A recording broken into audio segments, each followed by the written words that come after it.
of the owl's breeding season rituals, even if this is just based on what we know about birds in general. This probably entails basic information about how birds nest and how long they sit on their eggs, but how many of us know how an owl gets pregnant and what exactly an owl's reproductive system looks like? In this article I will be diving into the wonderful world of the owl's reproductive system, and taking a look at what it means to be a male and a female owl ready to have some owlets. So first of all, let's start with the basics of puberty. Throwback. Owls tend to hit what we know as puberty very fast, so fast that they can even be considered sexually mature at 5 months old. Amazing, right? But most owls will vary between 5 months to 2 years of age to reach full sexual maturity. The male and the female owl have some similarities when it comes to their reproductive organs, such as both having a cloaca. This is an opening which leads to the reproductive system because neither sex have external reproductive organs that are visible. The cloaca is basically one opening used for mating and excreting. Unlike humans who have multiple openings, males have 2, females have 3. So let's try and break it down a little for ease and begin with the females. Ladies first, right? So, a female owl's reproductive system consists of one ovary that connects to the oviduct. An oviduct is the tube which the egg passes through from the ovary. Male owls have testes which enlarge during the breeding season so they can produce sperm, and this sperm will be passed from the male cloaca to the female's cloaca by putting their cloacas together and depositing the sperm across. Just like human reproduction, the sperm will then travel to the egg inside the female and fertilize it. Once the egg is fertilized, it will start off soft and small and eventually will grow bigger and will begin to harden enough so she can lay it. The egg hardens by being coated by several layers of albumin, which will become the egg white. Then another 2 coatings of the outer shell to harden it and protect the fetus growing inside. The sperm can be stored inside the female for up to 100 days and will fertilize the eggs individually as they leave the ovary. The eggs are then laid and incubation will begin, lasting around 30 days. The female will incubate the eggs mainly as she has an area of skin with less feathers and more blood vessels near the surface, which is thinner and therefore allows more heat to escape to warm the eggs. I hope this has been informative and has given a simple yet interesting insight into the biology of owls and how the wonders of breeding actually occurs.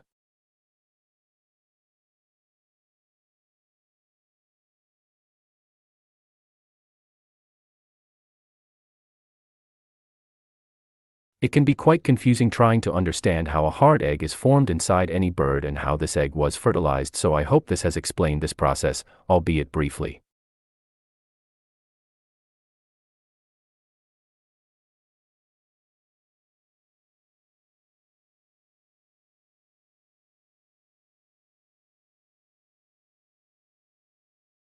Fearsome appearance and reptilian pedigree, crocodiles exhibit surprisingly complex social interactions and a remarkable degree of parental investment in their offspring. Crocodiles mate in a similar fashion to other reptiles, but they go to great lengths to construct egg nests. Even after the young hatch, the mothers guard their young for some time. Anatomically correct. Crocodiles of both sexes have a slit near the junction of their legs and tail, on their ventral side. Called the vent, this slit leads to their cloaca, a shared chamber at the end of the reproductive and digestive tracts. The cloaca leads to the oviduct, roughly equivalent to the uterus and fallopian tubes of mammals, in females. In males, the cloaca holds their penis, which they keep internally when not in use. Turf wars. Male crocodiles maintain a territory in which several females may reside. Males will guard their territories from other males through a series of vocalizations and aggressive postures. If such displays do not dissuade a trespassing male, the conflict may become physical. Battling crocodiles thrash, bite, and claw their rival, trying to obtain a dominant position. Eventually, the loser will retreat, and the winner will have acquired or successfully defended a bevy of females. When approaching a female, courting males will emit vocalizations and swim around prospective mates closely, attempting to entice them into breeding. Crocodile copulation. Crocodiles typically mate underwater. The male will grasp the female, often from the side, and align their cloacas. The male will evert his penis and insert it into the female's cloaca.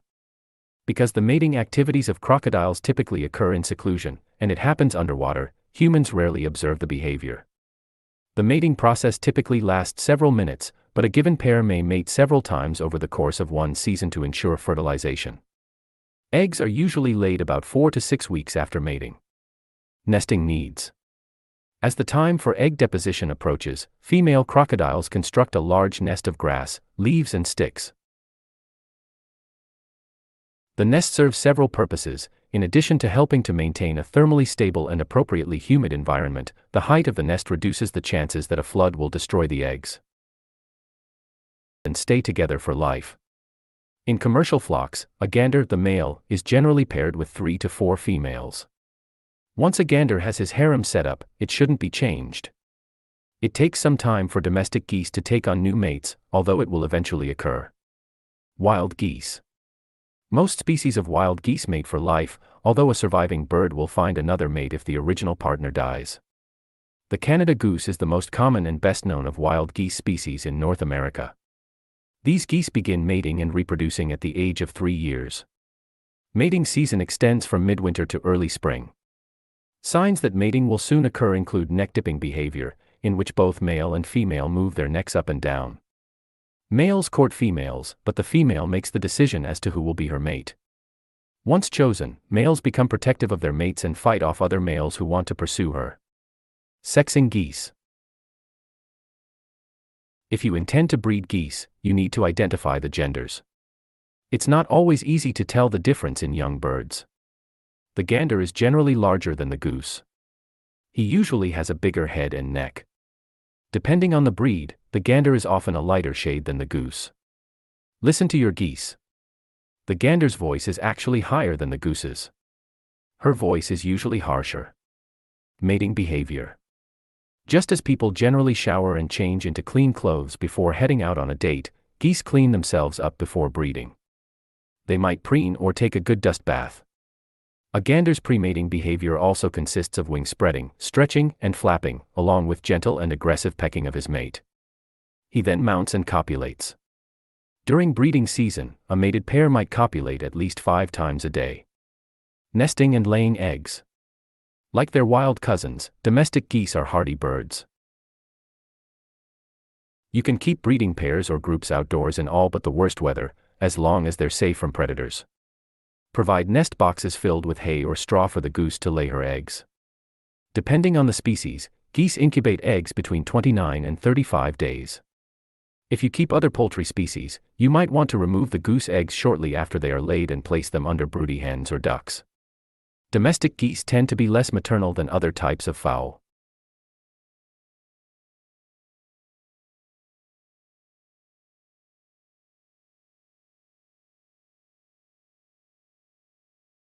Is the manual transfer of semen into the female's vagina. Basically, it is a 2-step procedure. First, collecting semen from the male, and second, inseminating the semen into the female. Artificial insemination was first practiced in America during the 1920s and then used widely in Australia with the introduction of laying cages during late 1950s. AI is the method of choice for the geneticist for maintaining the pedigreed mating. Broad-breasted turkey was produced by genetic selection, which is physically incapable of natural mating, so in such birds AI is the only way of mating. AI is done to minimize the size of male flock in guinea fowl, as in guinea fowl 1 male is used for 2-3 female. Some of the advantages of artificial insemination in the poultry are: 1. Increased mating ratio. Normally 1 cockerel can mate to 6 to 10 hens. With artificial insemination this ratio could be increased 4-fold. 2. Older males having outstanding performance can be used for several generations. Whereas under natural mating their useful life is limited. 3. Valuable male birds having the leg injury can still be used for artificial insemination. 4. Elimination of preferential mating. When there is poor fertility caused by preferential mating, it can be eliminated. 5. Successful crossbreeding. Although crossbreeding is very successful under natural conditions, but sometimes there is a kind of color discrimination, as some hens will not mate with a male of a different color unless they have been reared together. In such condition AI helps in successful crossbreeding. Artificial insemination. Day-old male parent chicks are supplied dubbed and detoed. Males are reared separately from 0 to 21 weeks of age. Start with 12% males in case of natural mating and 8% in case of artificial insemination. At the beginning of the breeding season, 22 weeks, introduce 8 males per 100 females. Replace weak, lame, and sick males promptly. In case of AI, maintain at least 5% males, which can yield about 0.5 milliliters neat semen per ejaculate with not less than 60% motility. Inseminate females once in 5 days, with 0.03 to 0.05 milliliters of neat semen, within 30 minutes after collection.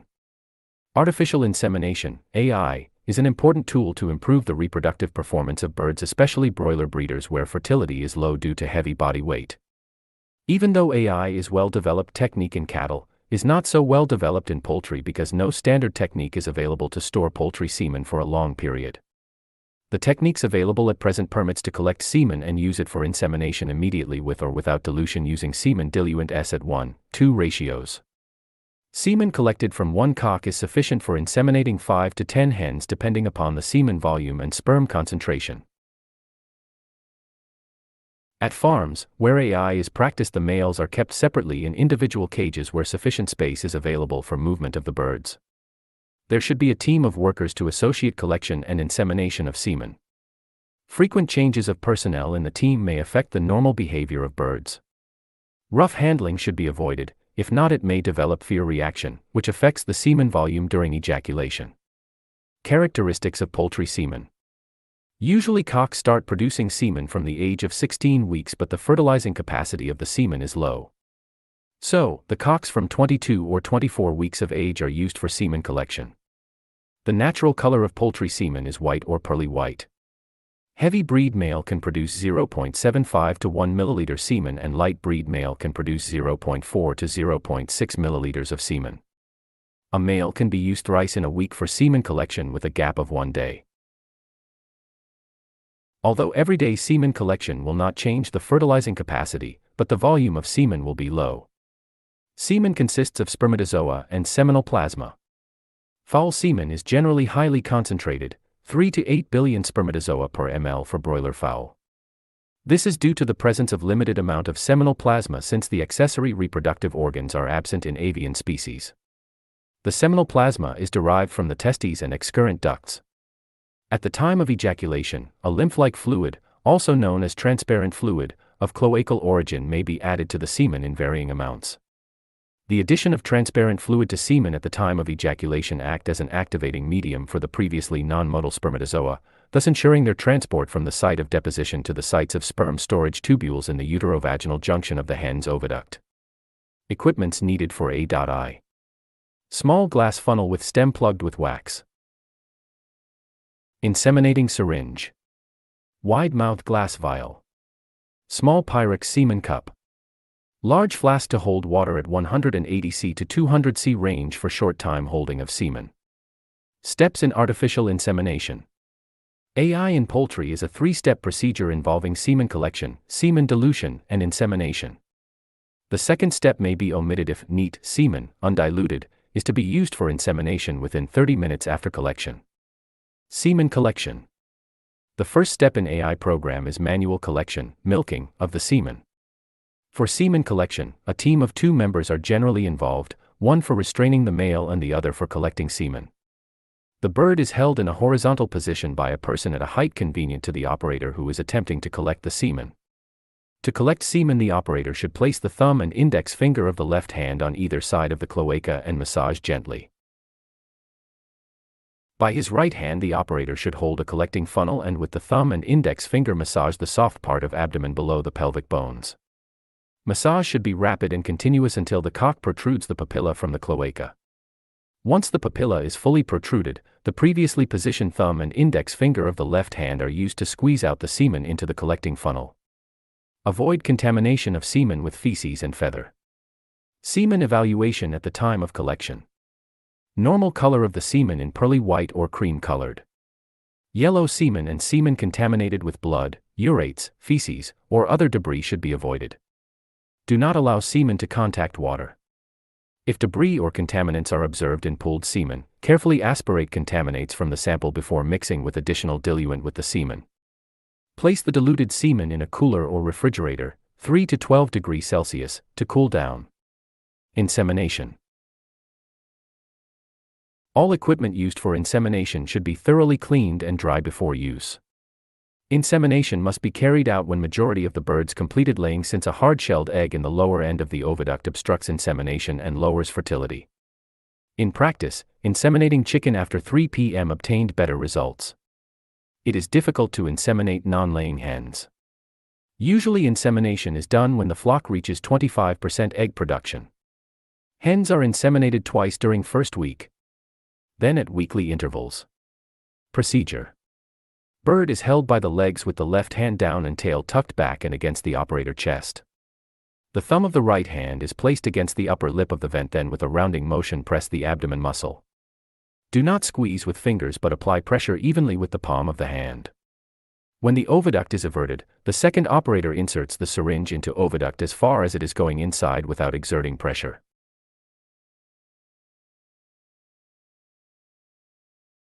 The insemination apparatus is introduced into the vagina about 1 inch and semen is deposited at the junction of vagina and uterus. Dose and frequency of insemination.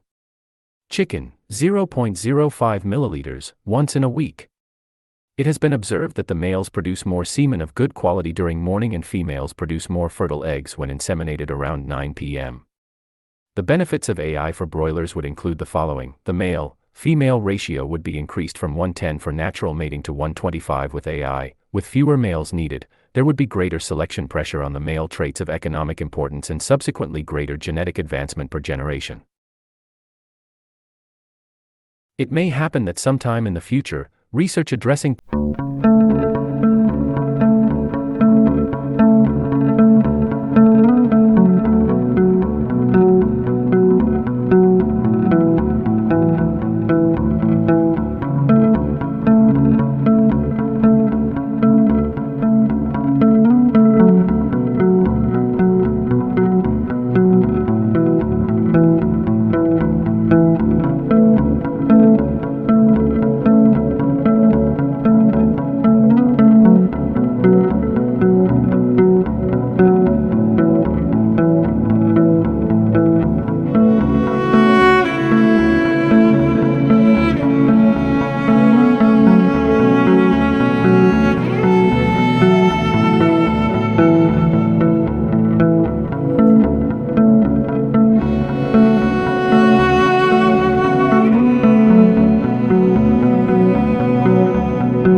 and it's an exciting experience to observe how these young cubs learn and grow under the watchful eye of their dad.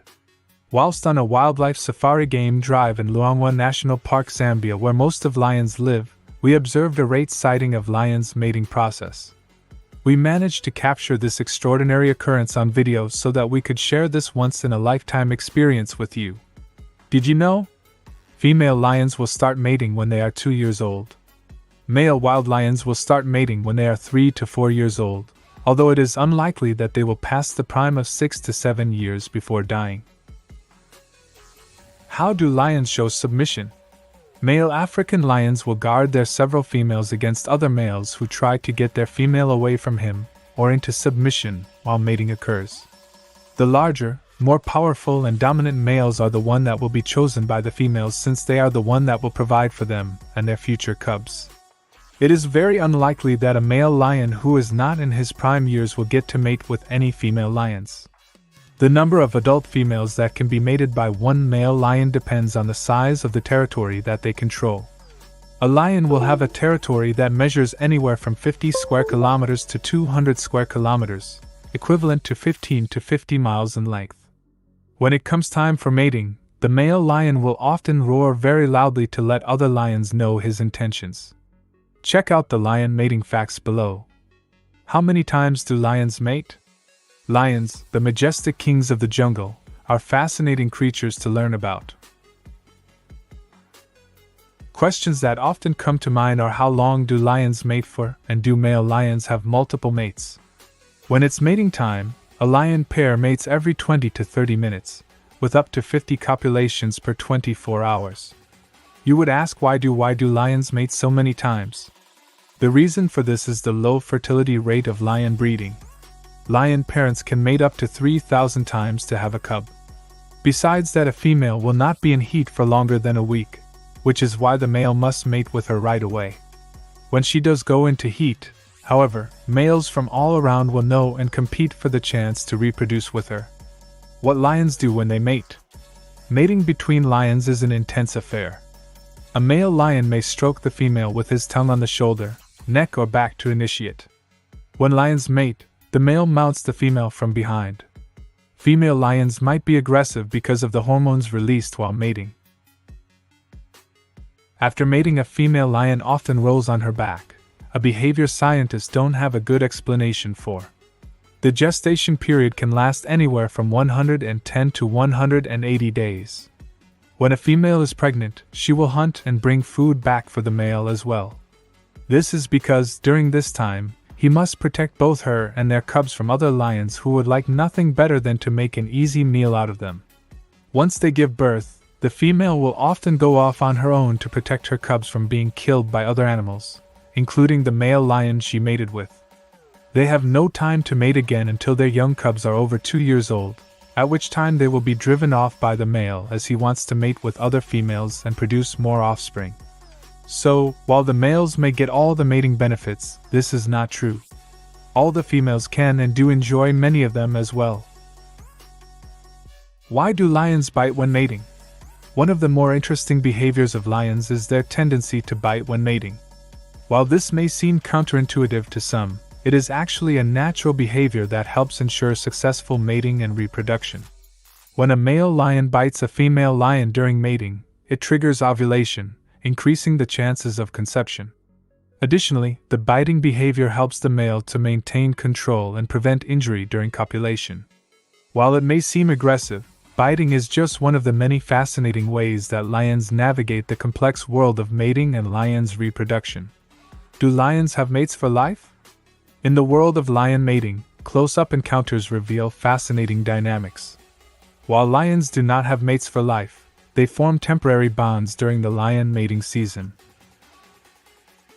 During this season, male and female lions venture out to hunt, providing sustenance not only for themselves but also for the growing young male cubs and female cubs. These hunting lessons play a vital role in preparing the young males and females for their future roles within the pride and contribute to the survival of the entire lion community.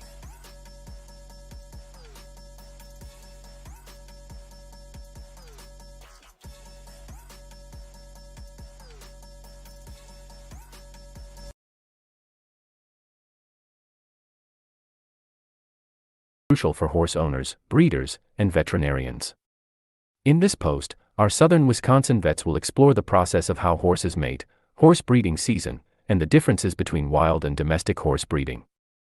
How do horses mate and for how long? The process of horse mating, like most animals, is an instinctual behavior driven by hormones. When a mare, the female horse, is in heat, she displays signs of receptivity, such as frequent urination, tail raising, and flirting with potential mates. The stallion, the male horse, detects these cues and begins the courtship process. During courtship, the stallion may display dominance or gently nip the mare. If the mare accepts his advances, they mate. This natural process of breeding typically only lasts a few minutes. While this is the most natural method of breeding, not all horses will effectively or consistently mate, which is why artificial insemination is a more common method breeders are using for their horses in recent years. Behavior changes after mating. After mating, it is common for both the mare and the stallion to exhibit changes in their behavior. The mare may display post-mating aggression due to hormonal fluctuations. It's not uncommon for mares to become irritable or protective of their breeding territory.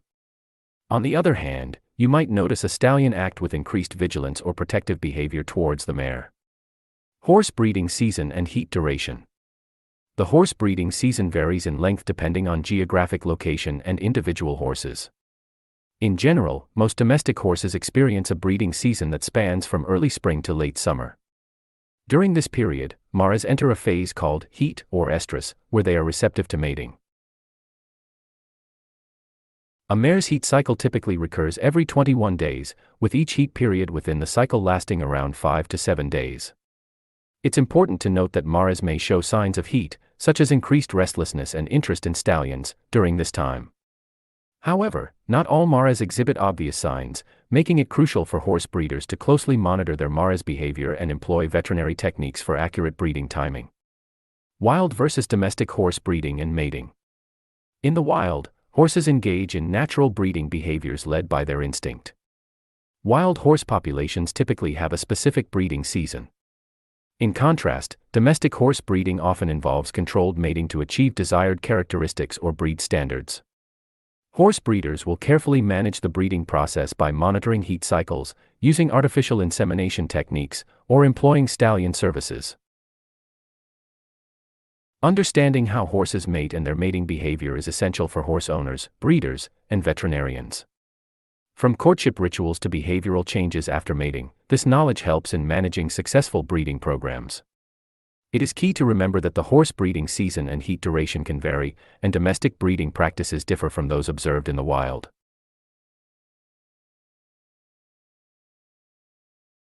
And then 10% in the subsequent 3-week periods.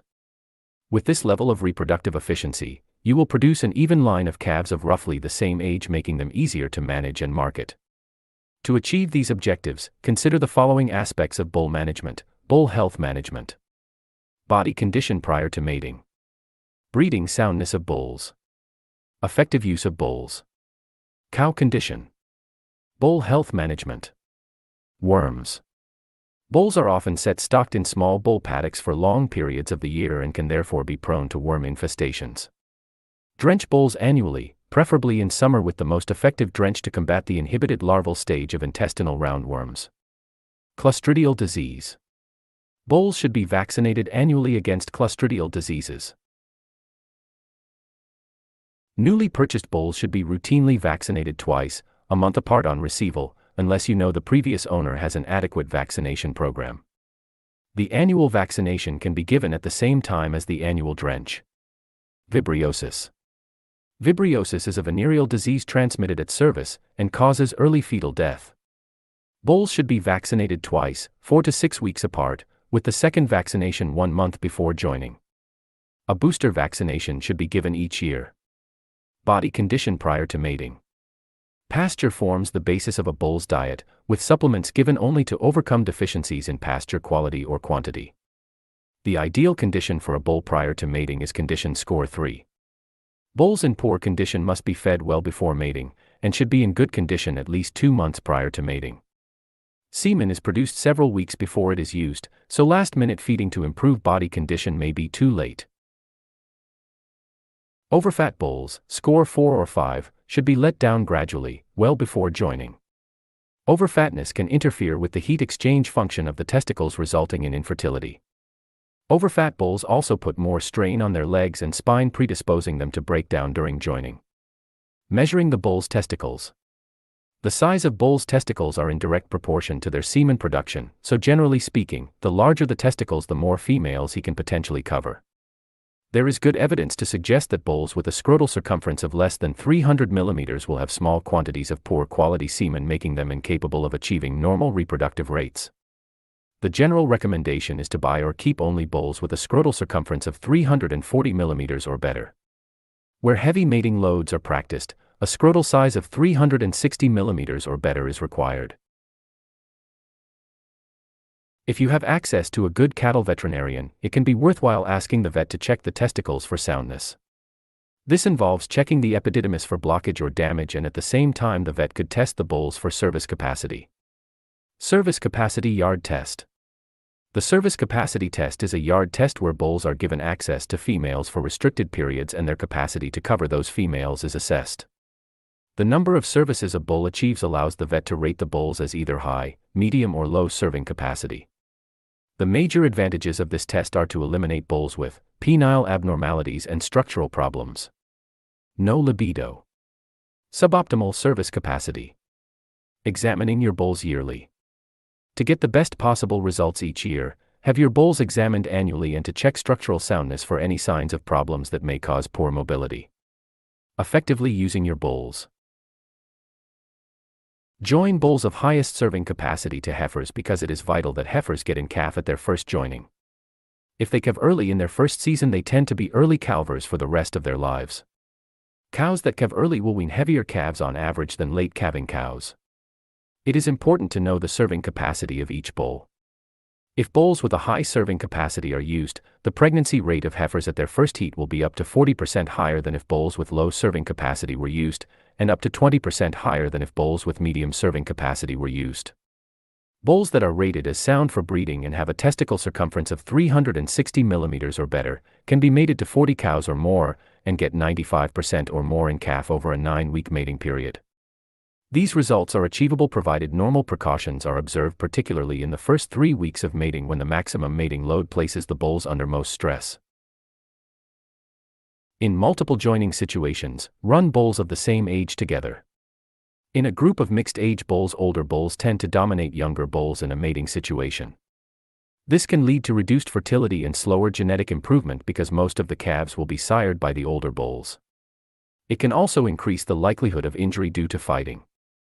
If your bulls have not been examined prior to joining for breeding soundness, and you are single bull joining, it is extremely important that regular checks are made throughout the joining period. Bulls that are well grown at 15 months of age can be used lightly over 15 to 20 females, usually heifers, provided there is no large disparity in height in favor of the females.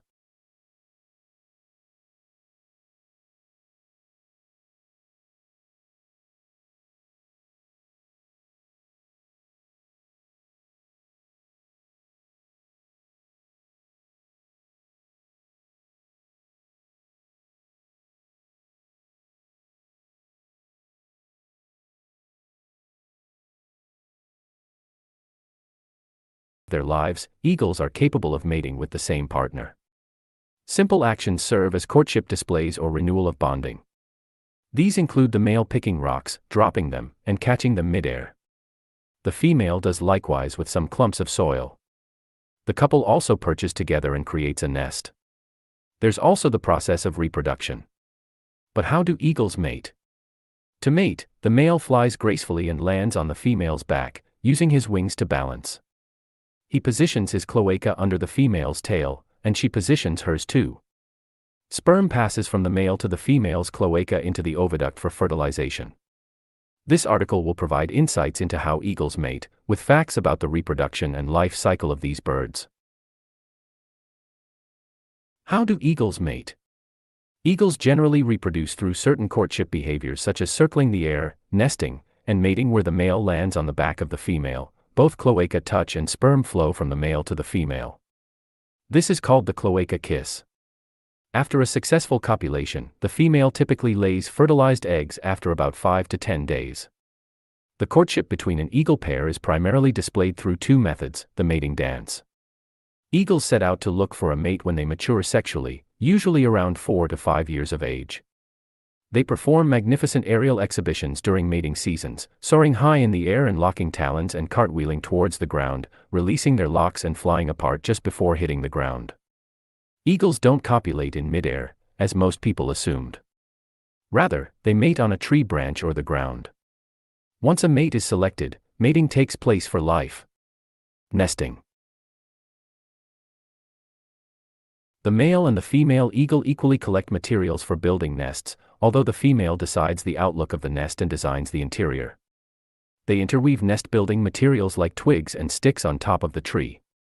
Bald eagle nests are enormous, with their shapes determined by the branch supporting them. Fun fact: St. Petersburg in Florida harbors is where the largest bald eagle's nest was found. The nest was almost 305 centimeters wide and 610 centimeters tall and weighed more than 2,000 kilograms. The average size of a bald eagle's nest lies between 152.4 to 274.3 centimeters in diameter, standing 61 to 122 centimeters tall. The eagle lines the nest with grass or moss to make it stable for holding eggs. How often do eagles mate? Eagles may mate throughout the year. Constant mating during the breeding season helps to facilitate bonding between the pair. Mating also increases the chance of laying fertile eggs. A female is fertile during the breeding season for a 3-2 weeks window period.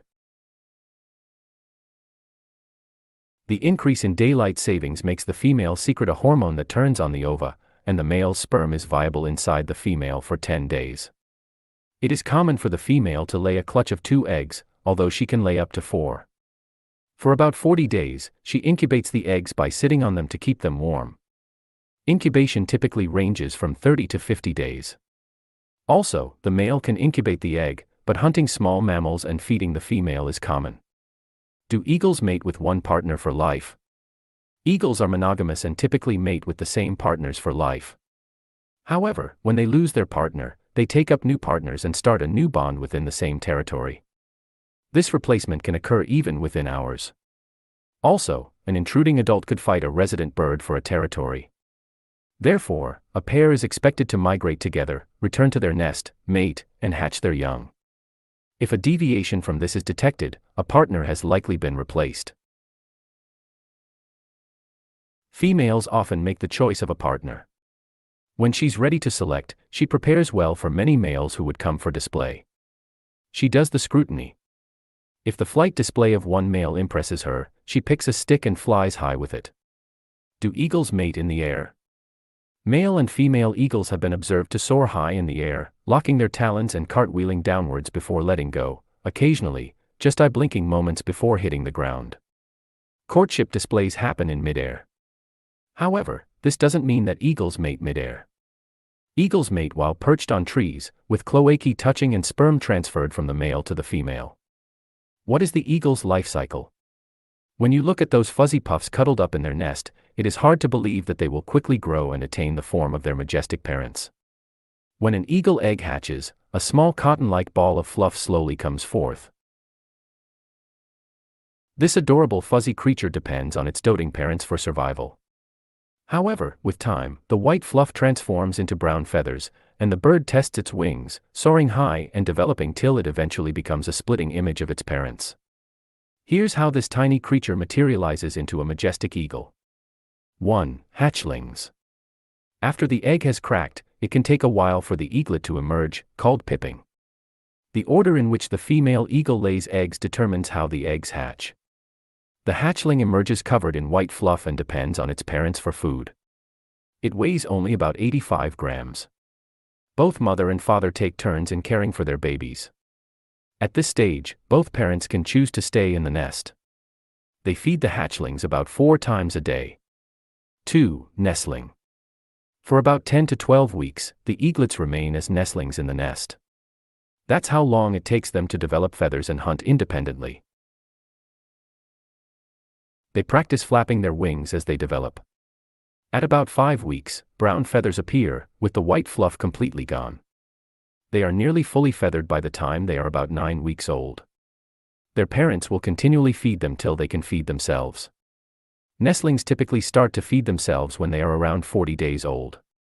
As the nestlings get closer to the fledgling stage, the adults may withhold food to encourage them to leave the nest to find a meal.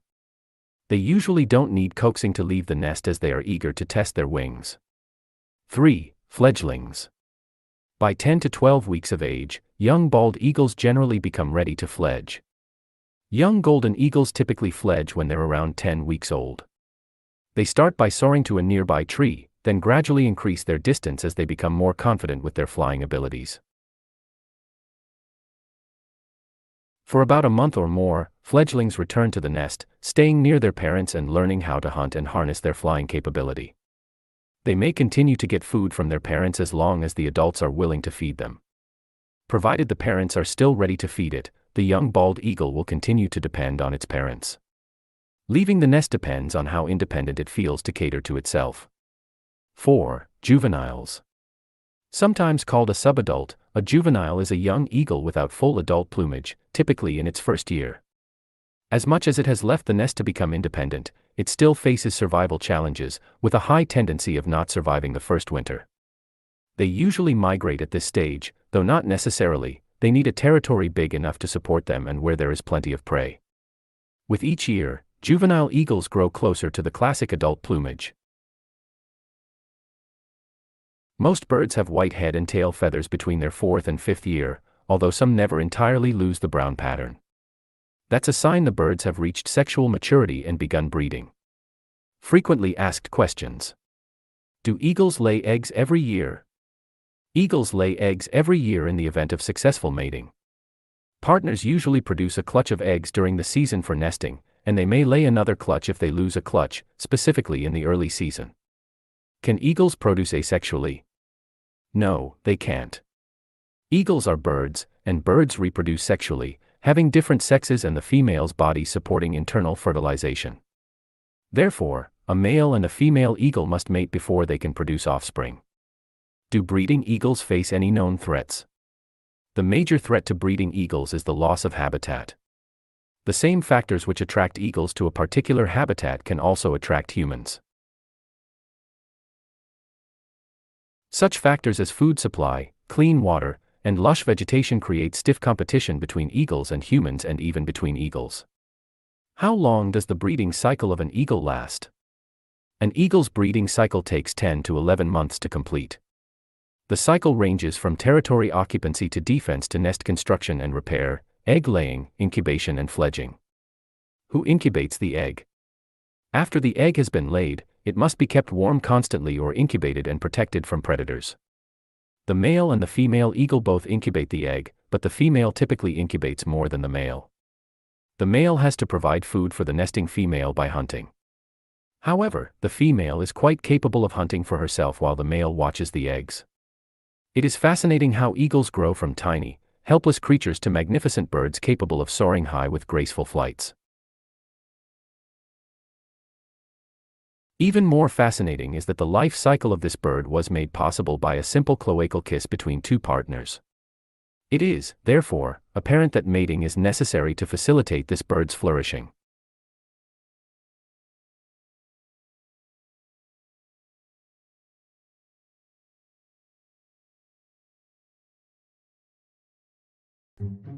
Buckle up for a wild ride through the land down under, where kangaroos hop and love with equal fervor.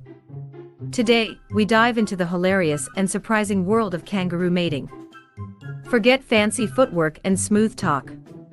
In the kangaroo world, love means boxing. That's right, these muscular marsupials settle their differences and impress potential partners with fierce forelimb fights. Alright mate, ready for round 1. Let's see who's got the best kangaroo foo. It's a brutal ballet of jabs and hooks, but it's all in the name of love. The strongest and most skilled kangaroo wins the right to mate, proving his fitness and dominance. With the boxing match settled, the real fun begins. The victorious male embarks on a tailtastic chase, hopping alongside the female and flicking his tail like a furry flagpole.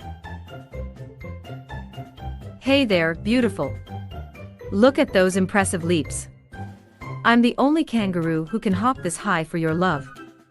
This playful chase allows the female to assess the male's stamina and agility, ensuring her offspring will inherit strong genes.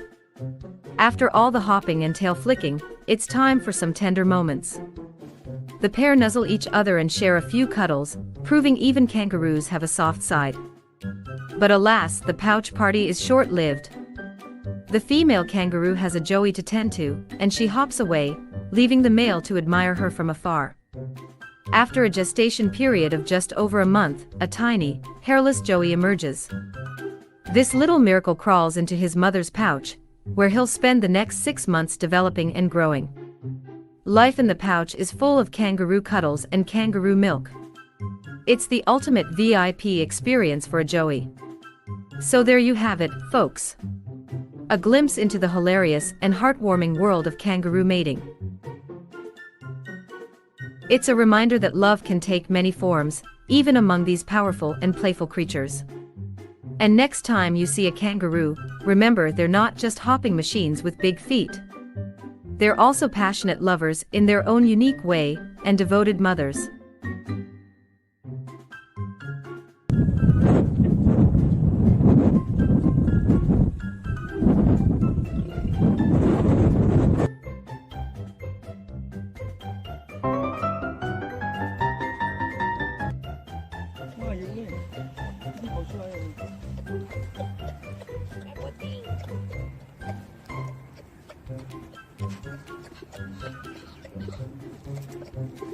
Wow, so sad.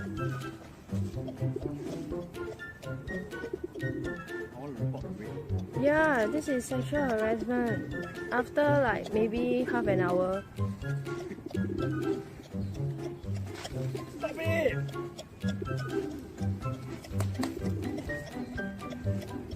Then she'll be pregnant. 什么都排队了，你看。 Ah, don't lah. Maybe there's too little female and too many males. 它很多大只的，很少小只的。Why must they create show of them? Oh, seriously? I don't know. Why they all gather here? Q 啊！ What the fuck? Hey, animal enthusiasts! Buckle up for a wild ride through the land down under, where kangaroos hop and love with equal fervor. Today, we dive into the hilarious and surprising world of kangaroo mating. Forget fancy footwork and smooth talk. In the kangaroo world, love means boxing. That's right, these muscular marsupials settle their differences and impress potential partners with fierce forelimb fights. Alright mate, ready for round 1. Let's see who's got the best kangaroo foo. It's a brutal ballet of jabs and hooks, but it's all in the name of love. The strongest and most skilled kangaroo wins the right to mate, proving his fitness and dominance. With the boxing match settled, the real fun begins. The victorious male embarks on a tailtastic chase, hop.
From an evolutionary perspective, the copulatory tie helps them make the most of every opportunity to produce offspring. Marty Greer, DVM, author of Canine Reproduction and Neonatology and co-owner of Veterinary Village in Lomira, Wisconsin, says, "It improves the likelihood that semen reaches the eggs by pushing it forward and acting as a plug to keep semen inside the female."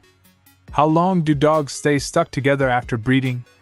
Dogs remain stuck together at the end stage of mating for 5 to 45 minutes, says Greer. The male dog dismounts and ends up rear to rear with the female. Dogs new to mating may experience a bit of anxiety at being locked together, but it's a natural process. Help your dog to remain calm and stand still until the two can safely separate. This will occur on its own once the male dog's arousal subsides. Does getting stuck mean the female dog is pregnant? The longer dogs are stuck together in a copulatory tie, the greater the chance that the semen will reach the eggs. But pregnancy in dogs is never guaranteed, Greer says. Just like in people, not every mating is successful. According to the American Kennel Club, a veterinarian can determine if your dog is pregnant with an exam or an ultrasound around 25 days after mating. You may also see signs of pregnancy about 3 weeks after mating, such as greater appetite and weight gain, swollen belly, larger and darker nipples, vomiting, and reduced appetite. If you're worried your dog has accidentally become pregnant, reach out to your veterinarian as early as possible to discuss options. Can neutered dogs still get stuck? It's rare, but not impossible for a neutered dog to get stuck when pairing up with a female. It's more likely if your dog is recently neutered. That's because he may still have higher testosterone levels than he will later on, says Greer. Testosterone increases a dog's sex drive and affects the swelling of the bulbous glandes. However, even with less of the hormone, your dog can still become aroused, have intercourse, and end with a copulatory tie. What to do when dogs get stuck while mating? You might be tempted to try to separate dogs when they're stuck in a copulatory tie during mating. But hold up, pulling dogs apart can seriously injure them, and doing so won't stop a pregnancy from occurring. Instead, encourage your dog to remain calm. Although watching dogs in this awkward position may be agonizing for you, it's simply a part of canine mating.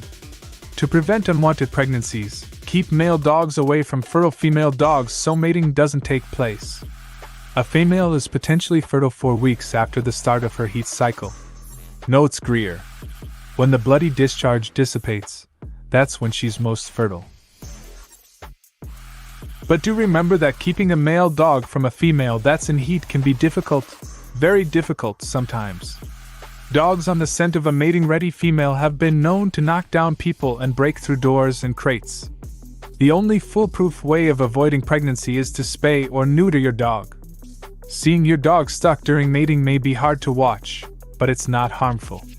In fact, if you're looking to breed your pooch, a copulatory tie is a positive sign, one that might mean that some furry bundles of joy are on the way soon.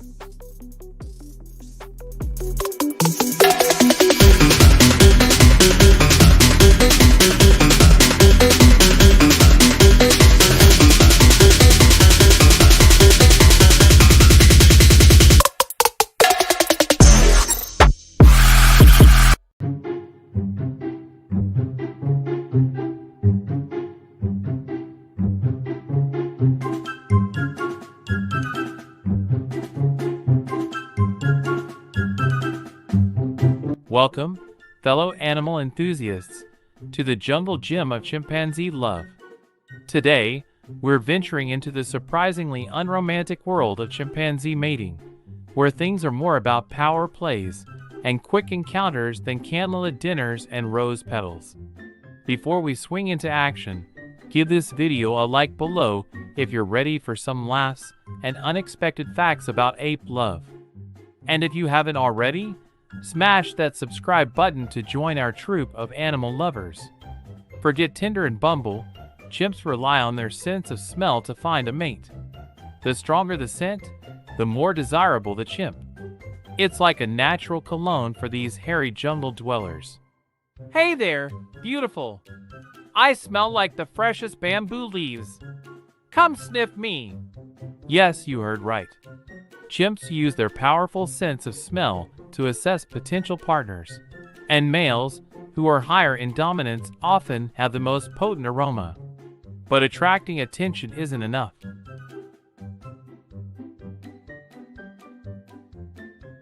Once a male has caught a female's eye or nose, it's time for the great bamboo grab.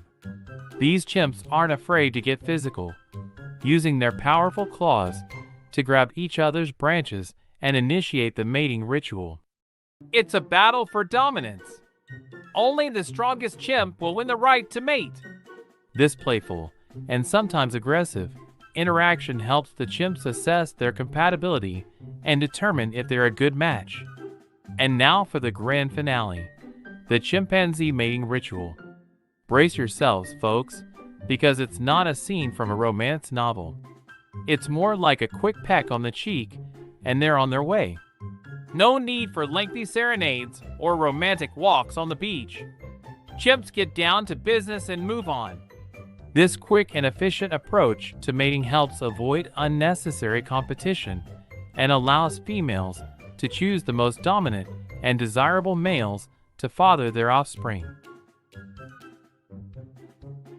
After a gestation period of about 8 months, the mama chimp gives birth to a single infant.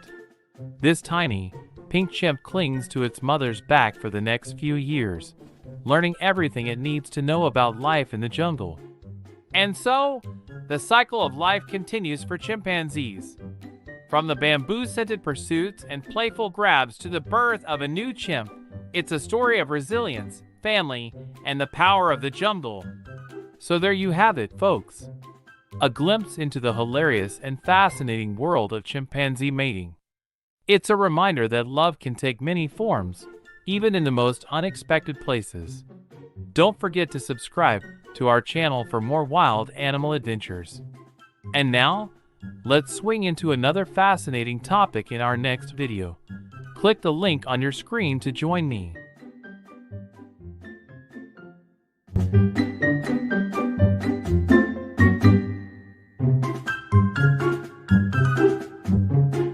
Enthusiasts to the wild and wacky world of toad mating. Forget butterflies and roses, these guys do things a little differently. Get ready for a hilarious and slightly slimy journey as we uncover the secrets of toad love. Imagine this, it's a balmy summer night, the air thick with humidity, and the swamp is alive with the symphony of croaking toads. But these aren't just serenades, they're battle cries. These guys are vying for the attention of the ladies, and things can get pretty intense. Hey ladies, come check out my booming voice. I'm the hottest toad in the swamp, no question. These guys are like the opera singers of the amphibian world. They puff out their vocal sacs, which are basically their built-in microphones, and belt out their best tunes. The louder and more complex their song, the more attractive they are to females. Now, the ladies aren't just falling for the best singers. They're also looking for strong and healthy mates. So, the male toads engage in a wrestling match worthy of the WWE. They climb on top of each other, push and shove, all vying for the right to mate. It's a toad-owl free-for-all. Only the strongest and most persistent will emerge victorious. After all that drama, the winning male gets to claim his prize. He grabs onto the female's back in a special embrace called amplexus. This is where things get a little weird. Imagine giving your girlfriend a piggyback ride, but instead of sitting comfortably, she smothers you with her entire body. That's basically amplexus for toads. But don't worry, ladies, it's all consensual. The female releases her eggs, the male fertilizes them, and voila. You have a new generation of tadpoles ready to conquer the swamp. So there you have it, folks. The not-so-secret world of toad mating. It's a wild ride filled with croaking, wrestling, and a whole lot of, amphibious affection. And next time you see a toad, remember, they might look small and slimy, but they know how to have a good time.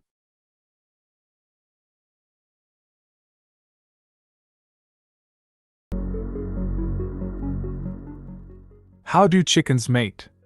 All you need to know. Cockerels dancing and chasing the girls around the yard are a sure sign that the warmer months are here. When the chickens mate, the games begin. Baby chicks are on the horizon. Although some of the antics that go on may seem amusing to us, mating is a severe occupation for your chickens.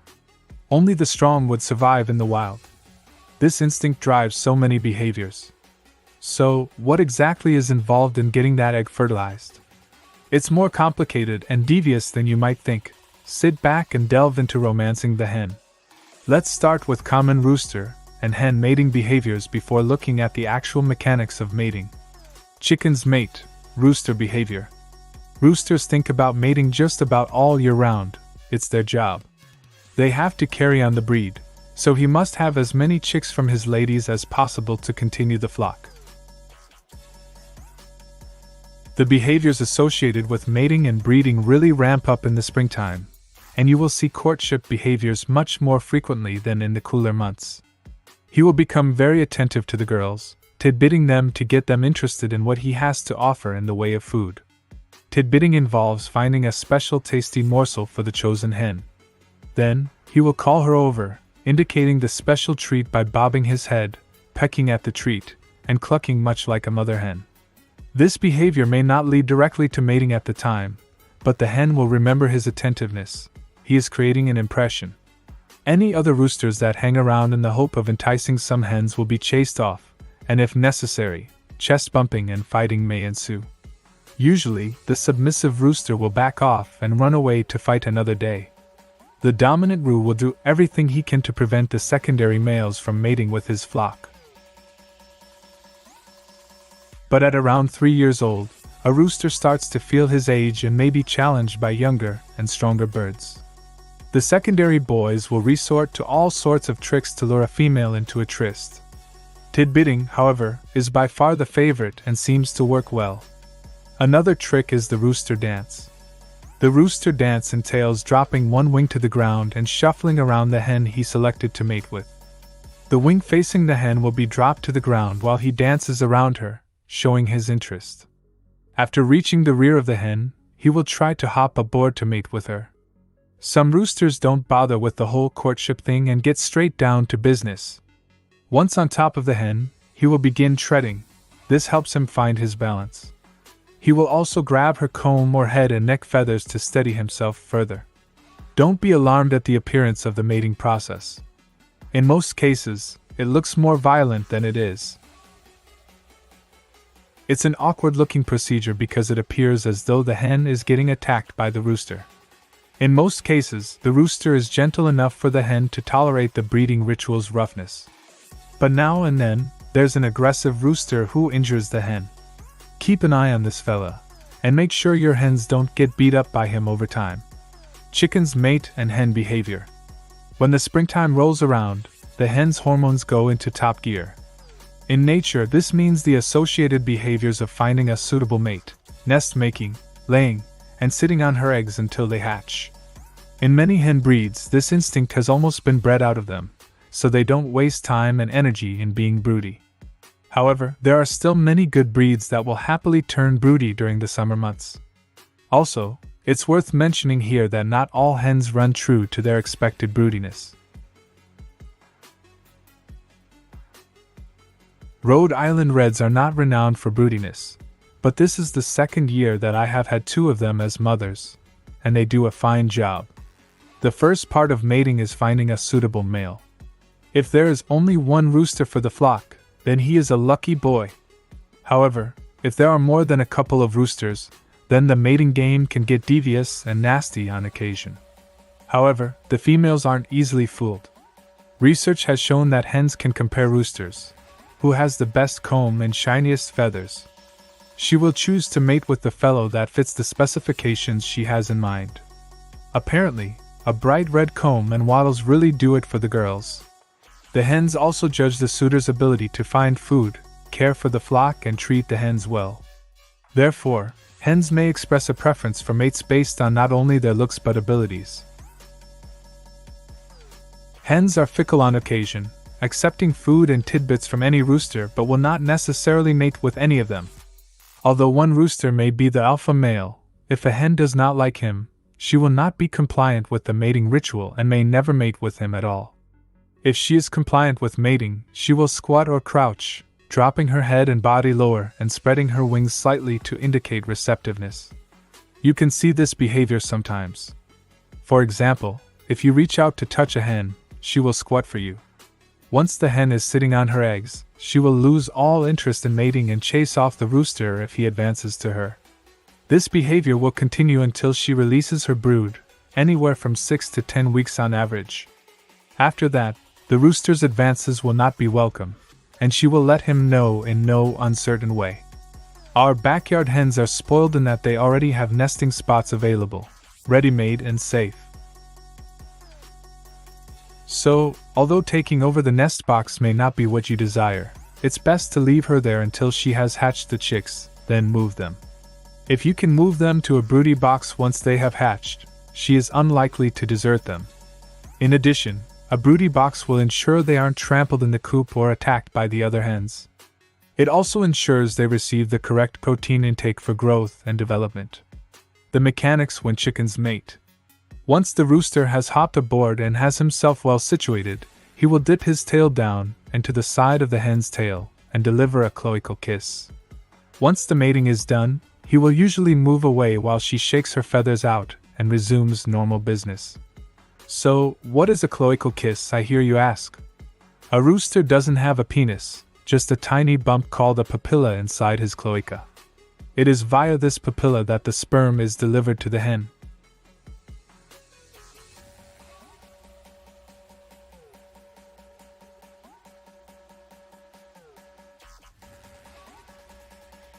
A rooster may mate between 10 to 30 times per day, depending on his ability and enthusiasm.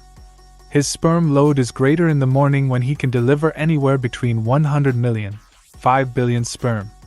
That's an awful lot of little swimmers, but the mechanics of getting the sperm into the hen's cloaca are tricky. At the same time that the rooster delivers the sperm in the kiss, she must evert her cloaca/vents so that the sperm are directed up to the waiting eggs. Once inside the oviduct, the sperm will go on to fertilize the egg of the day. Sperm will also be collected in sperm pockets located within the walls of the oviduct. This stored sperm is viable for 4 to 5 days and is quite capable of fertilizing successive eggs. Common problems when chickens mate. Sometimes roosters can be a little rough on the ladies. However, the usual array of damage is thankfully minor, such as feather loss and breakage. Loss of feathers and red, irritated bald spots are a good indication that the hen is a favorite. Often, she will have a small bald area on the top of her head just behind the comb. This is where he will grab her feathers in his beak. The area that usually suffers the worst is the back, where his claws can rake over the feathers and skin, sometimes causing skin abrasions. Usually, these are fairly superficial and can be easily treated, but sometimes his claws can do significant damage to the skin, ripping it open and causing problems. I use a salve containing comfrey and plantain to soothe and heal reddened areas, but if there are open areas, the skin should be treated with antibiotic ointment as needed. If you notice your hens starting to get a little ragged over their backs, you can fit them with a saddle. These items certainly do save the hen some wear and tear on her exposed skin. A saddle is simply a barrier between the feathers and the rooster's talons. It is fitted under the wings to keep it in place. It certainly cuts down on damage to the hen's back from overly amorous roosters. The skin under the saddle should be checked and treated daily. It does get hot and moist under the saddle, a perfect environment for bacteria, lice, and mites to thrive in. If the damage is more severe with open wounds and bleeding, you will have to remove the hen from the flock for a while and treat the wounds with soap, water, and antibiotic ointment. Deeper wounds may need to be stitched, and in these cases, you should consult your veterinarian. If you cannot afford a vet, you can sometimes get the wound to close together using butterfly-type band-aids. Be very diligent about checking the wound for infection. With a rooster causing these types of injury on several hens, it may be best to lock him up until the girls heal. Then, when he is released, monitor his behavior. If he is consistently rough and causing damage, it might be time to think about another rooster. When chickens mate, there can be rooster attacks. Occasionally, if there are competing roosters, there may be some significant wounds inflicted among them. Combs can be ripped and will bleed profusely. You will need to catch and treat the victim. Usually, the pressure applied to the comb will stop the bleeding after several minutes. Using a small pad or tissue, pinch the damaged comb between your fingers firmly. You can also apply styptic powder to slow down the bleeding. Some folks use baking powder or cornstarch to do this. The damaged rooster will need to be separated until the damage has healed. Rooster attacks can happen during the mating process. This is rare but has been known to happen. Most often this happens when there aren't enough hens for the number of roosters in the flock. Most roosters are happy to share the same space if they each have enough hens of their own. The dynamics of dual flock farms can be challenging, especially during the spring, when breeding is at an all-time high. You'll see some roosters try to steal hens from a neighboring flock by doing his rooster dance and shuffling her around toward his current flock. With that being said, hens are pretty attached and loyal to their chosen rooster. Hens rarely change roosters. Fertilizing eggs. Another problem with mating that can occur is actually getting your chicken's eggs fertilized. Some of the fluffier breeds, such as Wyandottes and Orpingtons, can have difficulty collecting the sperm because of all that fluff. One quick and simple solution is to trim away much of the bum fluff so her cloaca is more accessible to the male. It doesn't look stunning, and if she's a show bird, she won't be on the stage anytime soon. But if you want baby chicks, this is the easy way to go. Summary on when chickens mate. As you can see, the trials and tribulations of barnyard mating are similar to the problems we all had as teenagers. Generally, the whole process goes smoothly without any interference from a keeper, but now and then, an overly amorous rooster can damage hens quite badly. Usually, it's the younger roosters and due to inexperience on their part. Some roosters will actually take a turn at sitting on the eggs while mama takes a bath and snack. But of course, he will still guard and care for the rest of his girls. If you have such a rooster, keep him. Good roosters are hard to find. Do you have any rooster tales that you would like to share with us? Let us know in the comments below. You know we love to hear from you.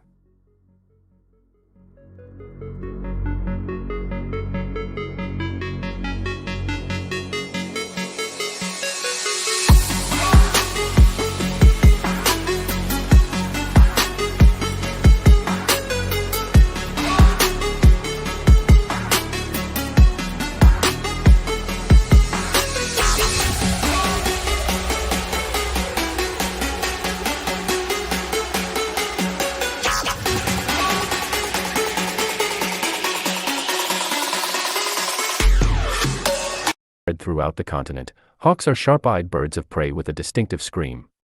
That iconic call of the bald eagle in movies is actually the screech of a red-tailed hawk, used in cinema for its dramatic effect.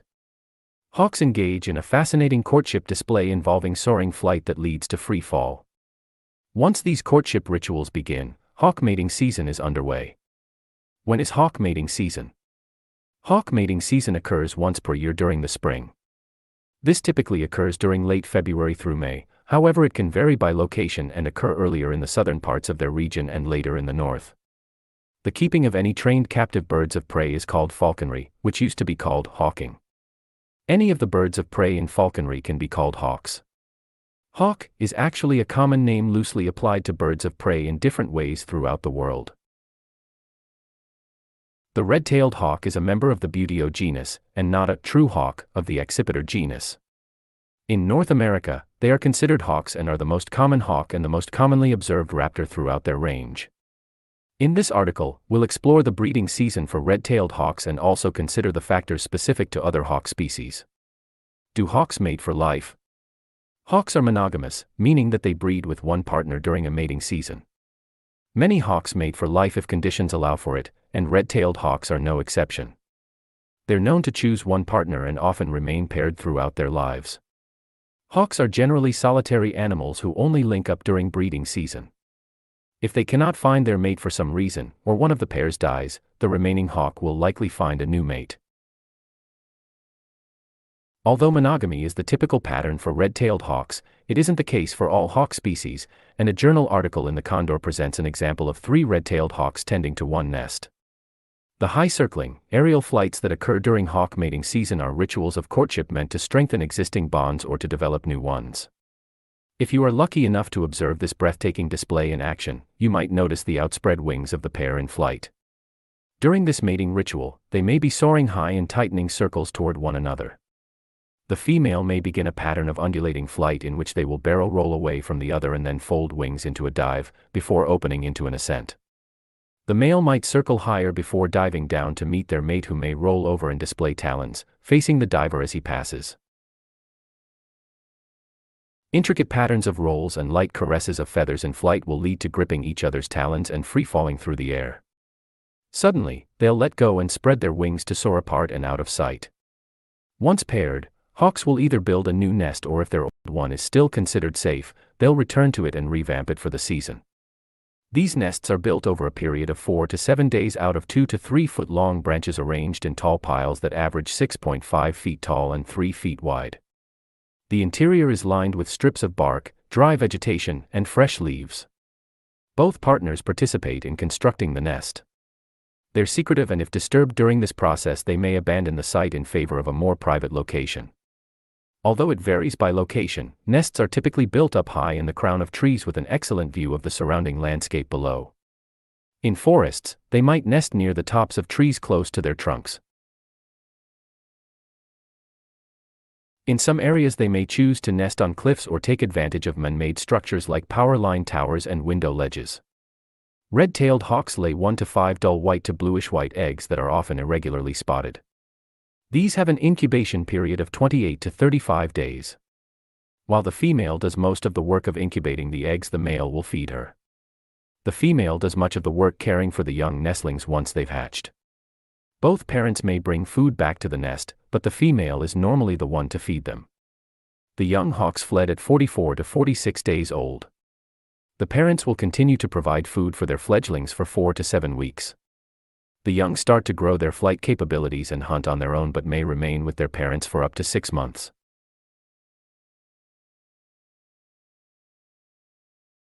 By several different methods: end tank spawning, and hand stripping, and end surgically removing the eggs. The method of choice depends on the fish species, hatchery facilities, experience and skill of the hatch, airy staff, and the desired manipulations of eggs, sperm or fertilized eggs. Taking the eggs. Ovulation is the final phase of nor-mal egg development. The time between the final or resolving dose of hormone and ovulation is referred to as the latency period. This is usually dependent on the species of fish, water temperature, and hormone preparation used. It is especially important to know the latency period when hand stripping or surgically removing the eggs. Check the literature for the latency period for the fish species you are spawning. Institute of Food and Agricultural Sciences, University of Florida. During ovulation, the connection between the female fish and the eggs in the ovary is eliminated.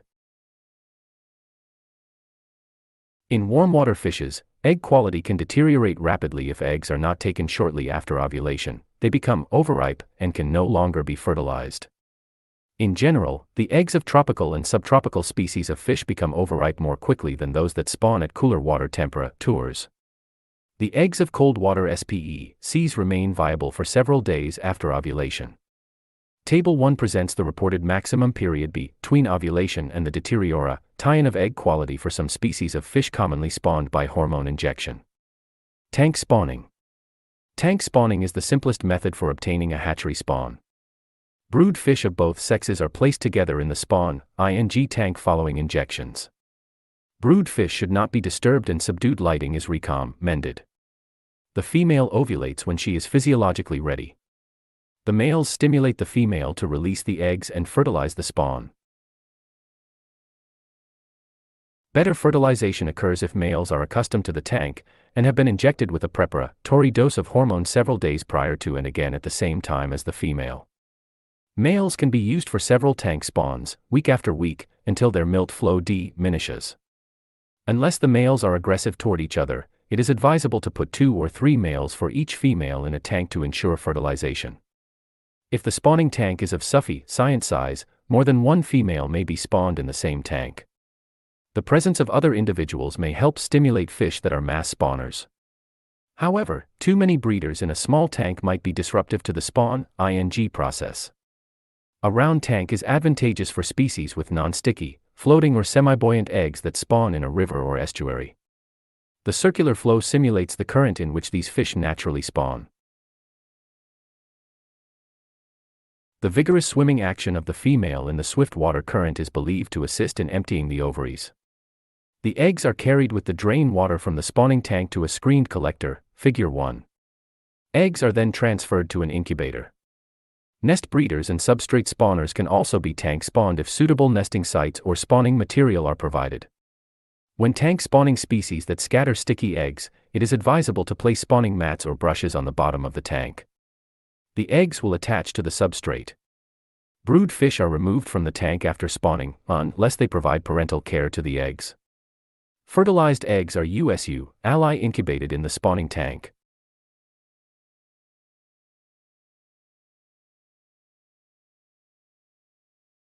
By the African continent, and though each has similar breeding behavior, their social structures differ markedly. Most cluster into herds of monogamous females and a single, protective male, but Grevy's zebras live separate lives when not mating. Their courtship and mating behaviors roughly parallel those of horses, which are also members of the family equity. Social structure. The various zebra species exhibit differing social structures.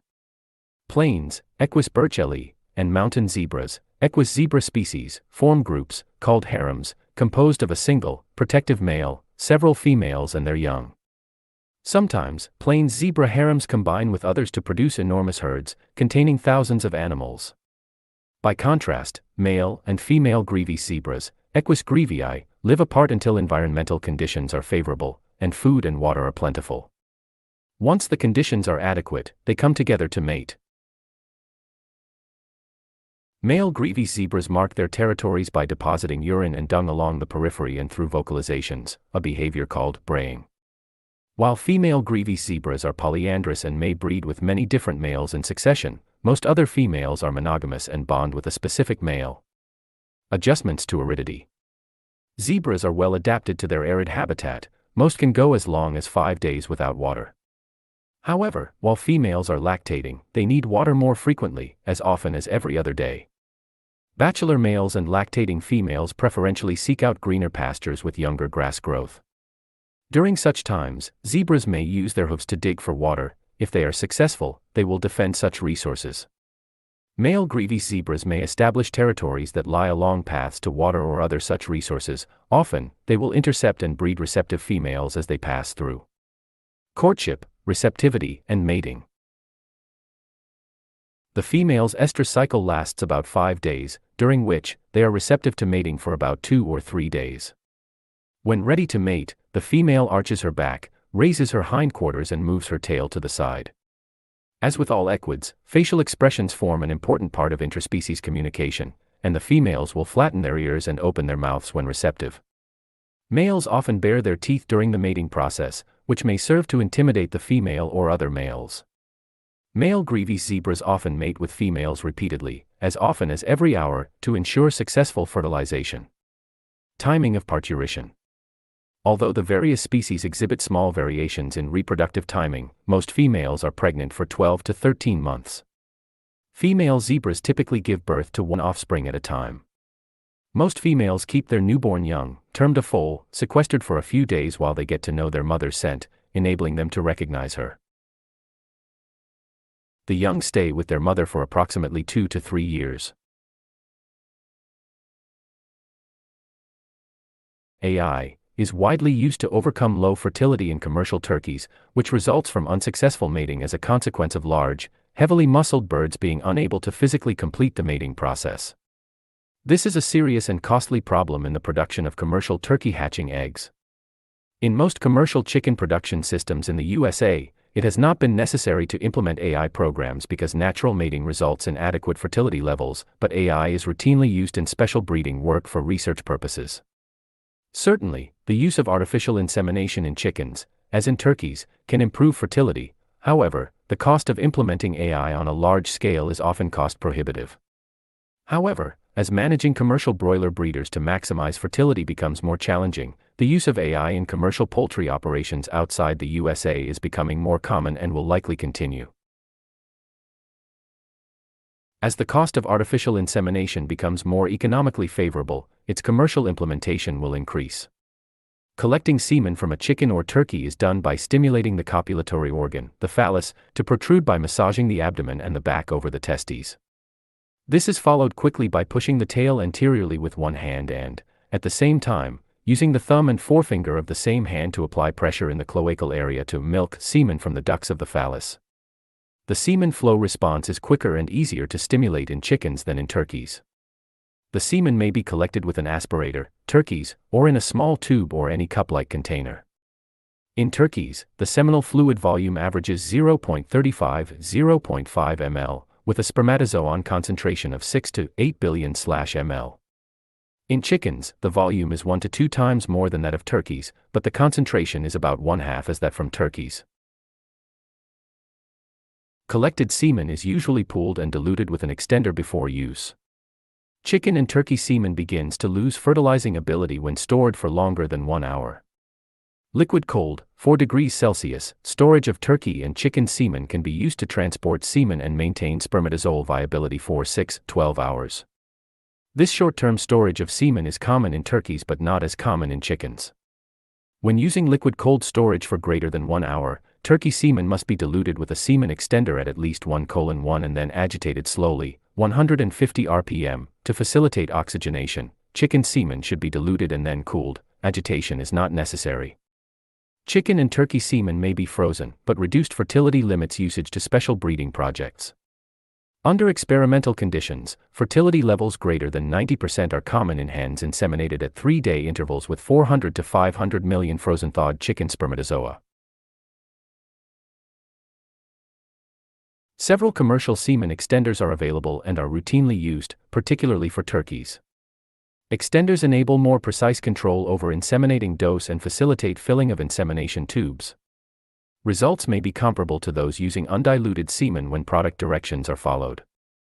Dilution should result in an insemination dose containing 300 million viable spermatozoa for turkeys. However, the necessary number of spermatozoa inseminated will range from 150 to 300 million viable cells depending on the age of the turkey hens inseminated. In chickens, the number of diluted semen inseminated will range from 100 to 200 million sperm cells per insemination.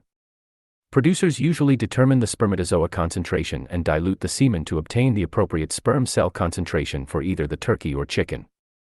For insemination, when holding the hen upright, pressure is applied to the abdomen around the vent, particularly on the left side. This causes the cloaca to evert and the oviduct to protrude, so that a syringe or plastic straw can be inserted 2.5 centimeters into the oviduct and the appropriate amount of semen delivered. As the semen is expelled by the inseminator, pressure around the vent is released, which assists the hen in retaining sperm in the vagina or oviduct. When inseminating undiluted turkey semen, the high sperm cell concentration allows for 0.025 milliliters, 2 billion spermatozoa, to be inseminated at regular intervals of 7 to 10 days, yielding optimal fertility. In chickens, because of the lower spermatozoon concentration and shorter duration of fertility, 0.05 milliliters of undiluted pooled semen, at intervals of 7 days, is required. The hen's squatting behavior indicates receptivity and the time for the first insemination. For maximal fertility, inseminations may be started before the initial oviposition in turkeys, whereas this is not necessary in chickens. Fertility tends to decrease later in the season, therefore, it may be justified to inseminate more frequently or use more cells per insemination dose as hens age.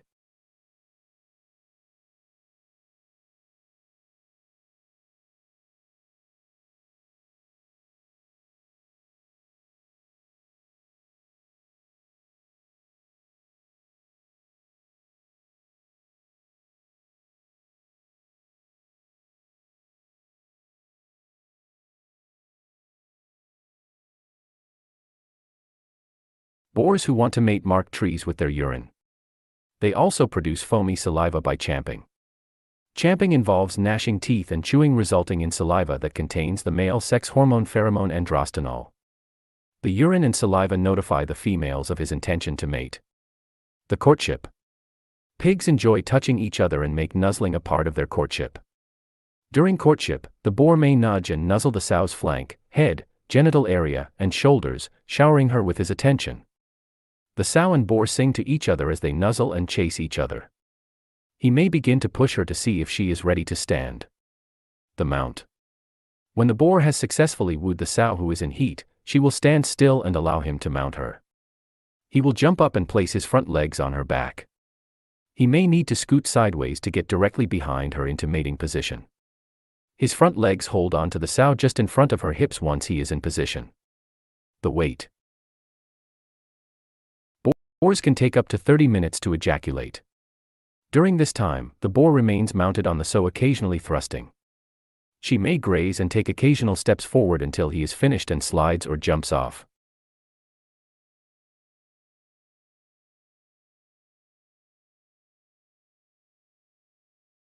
Waters and explore the blubbery world of walrus love.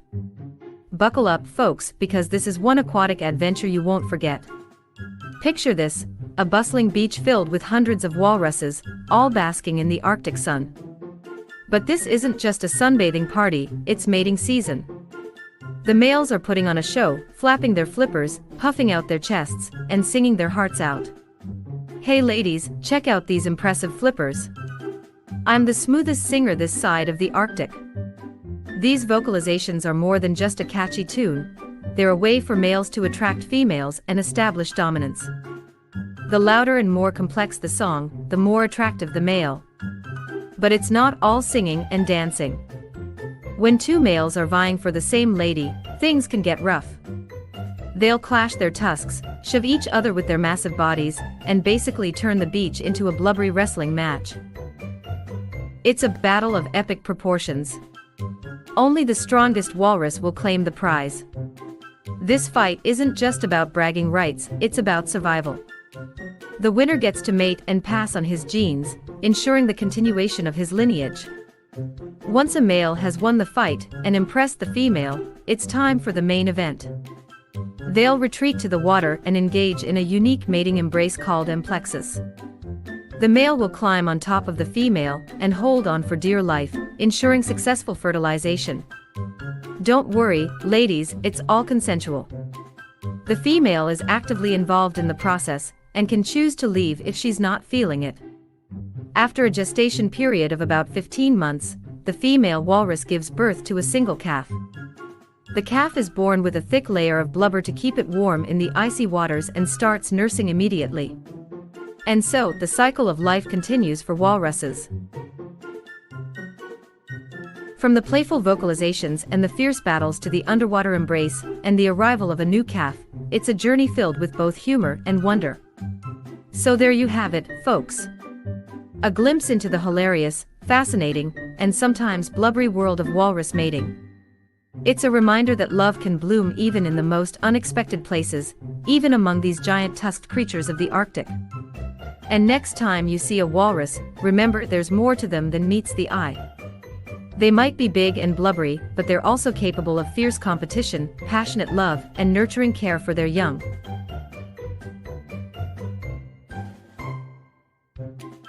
Mature at roughly the same ages that humans do, but unlike humans, their communities are arranged in strict male hierarchies in which all females are subservient to all males, and males compete, sometimes violently, for female sexual partners.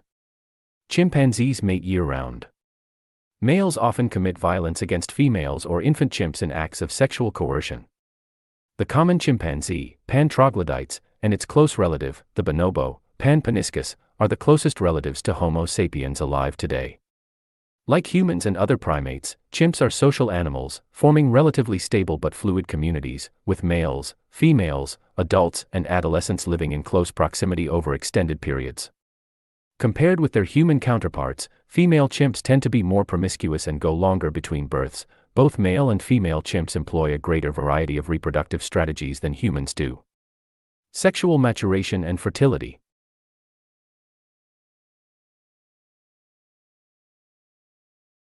Chimpanzees are a type of ape, which is a different kind of primate than a monkey. Chimpanzees reach puberty at roughly the same age as humans do.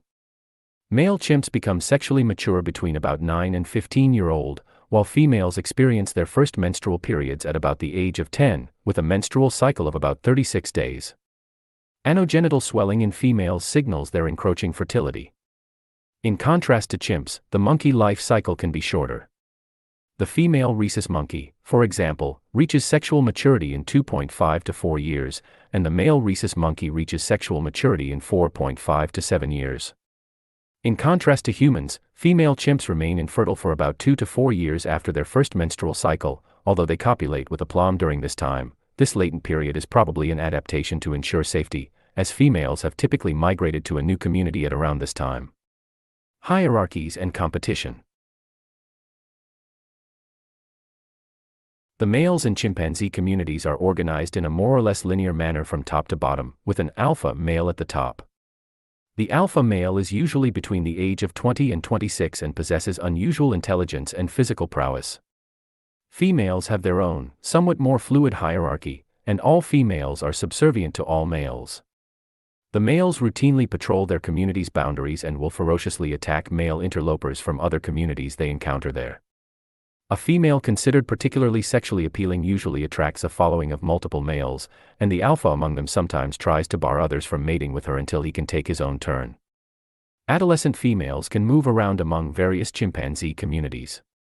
Chimpanzee mating patterns. As in humans, there is no particular time of year in which female chimpanzees are more fertile or in estrus.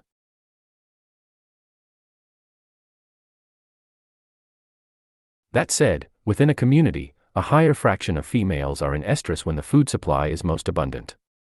Both ape and monkey mating habits include the tendency to have sex for pleasure, even when reproduction is not possible because the female is not in estrus. It is a common myth that other than humans, only dolphins mate for pleasure, but in fact, orgasm has been observed in most or all primate species, as well as countless mammals and other animal species. Female chimps will mate with a multitude of males when they are at peak fertility unless prevented from doing so by a dominant male. In fact, alpha males may even prevent other males from mating with females that he is not interested in. Chimps also manifest consortship mating, in which a male and his female sexual partner leave a community for days to weeks, as well as extragroup mating, wherein females covertly mate with males outside the community. Sexual coercion in chimpanzee mating. Male chimpanzees, like other male mammals, exhibit patterns of behavior toward females that disarm females' resistance to mating. These behaviors may include physical force and would be described in human terms as sexual assault or rape, or they may be more indirect, as when males engage in activities that partition females from other males. An example of direct sexual coercion is a male physically keeping an ovulating female to himself, which limits sperm competition. An example of indirect form of sexual coercion is a male killing infant babies that he believes are not his own. This may be an effort to spur the mother into becoming fertile again so that he can mate with her. Female chimpanzees also kill the babies of other chimp mothers.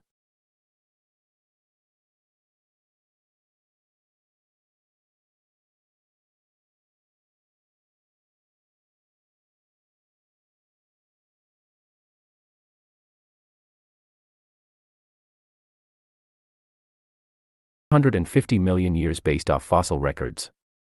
They have been on Earth before trees. One could say that they are a living fossil. The shark population is dwindling and the need to conserve these animals has never been greater than it is now. Understanding how sharks mate is key to conserving these beautiful creatures. Of the over 500 species of sharks, each of them has their own distinctive way of mating. Some sharks swim long distances to find a suitable mate, some perform dances, several lays eggs, while others give live birth.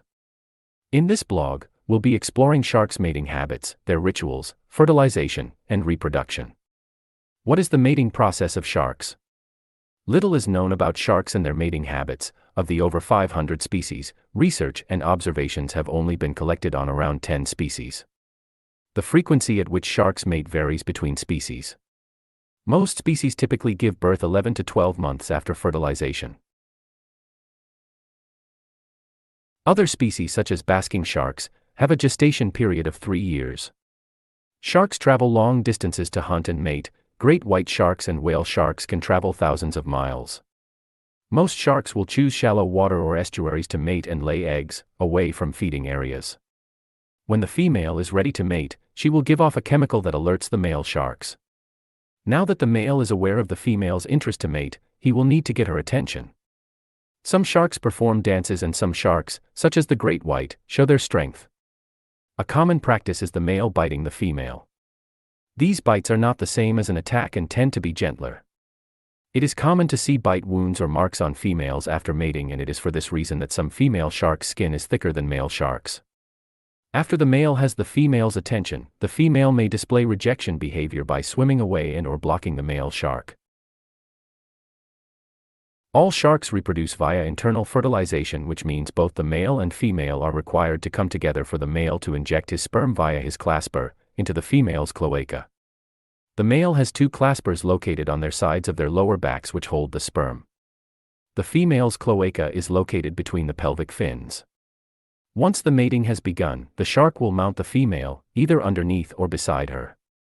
The male shark will typically bite the female for grip, which can be a challenging process resulting in both sharks getting injured. After the embryo has been fertilized, the male will release the female and they will swim away from each other. There are 4 forms of reproduction in sharks. The first is viviparity, where the eggs are hatched inside the uterus and fed via placenta.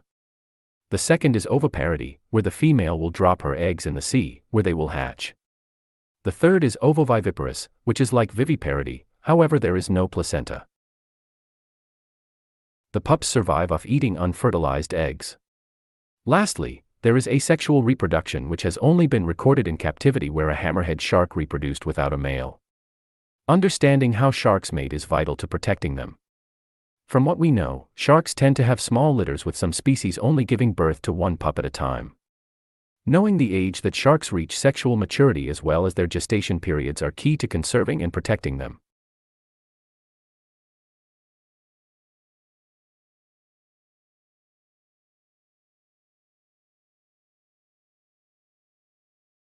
Animal Mating TV. Today, we're getting a little closer to home and taking a peek at, wait for it, human mating. Don't worry, folks, we'll keep things PG-13. Buckle up because we're about to answer the question, how do humans fall in love and make families? It all starts with finding your special someone. Imagine this, 2 humans meet at the park, maybe walking their dogs or enjoying a picnic. They chat, laugh, and discover amazing things about each other. Like, did you know humans can learn each other's favorite movie quotes? That's pretty neat. Over time, feelings blossom like a beautiful flower. Humans call this falling in love, and it feels like butterflies doing tap dance in your tummy. But don't worry, no actual butterflies get hurt. Once 2 humans decide they're a perfect match, they might build a family. That means working together, playing games, and sharing big hugs. Human families come in all shapes and sizes, just like snowflakes. Some have 2 moms, some have 2 dads, and some have a whole bunch of siblings bouncing around the house. But how does a new family member join the crew? Well, this is where science steps in. Inside each human are tiny building blocks called genes, and when a special kind of handshake happens between a mommy and daddy, those genes mix and match to create a brand new little human. It's like building a Lego castle, but way more amazing. This tiny human grows inside the mommy for 9 months, like a cozy apartment with snacks and lullabies. And then, voila, a bouncing baby arrives ready to fill the world with laughter and gooey smiles. So, there you have it. Humans mate by falling in love, building families, and sharing the magic of creation. It's a beautiful journey full of love, laughter, and maybe a little bit of messiness, but that's what washing machines are for. Remember, every family is unique and special, just like you. Thanks for joining us on Animal Mating TV. Now, go make some memories with your favorite people. Make sure to like and share the video with friends. Subscribe for more videos like this. Find out more about animal mating by clicking any of these videos.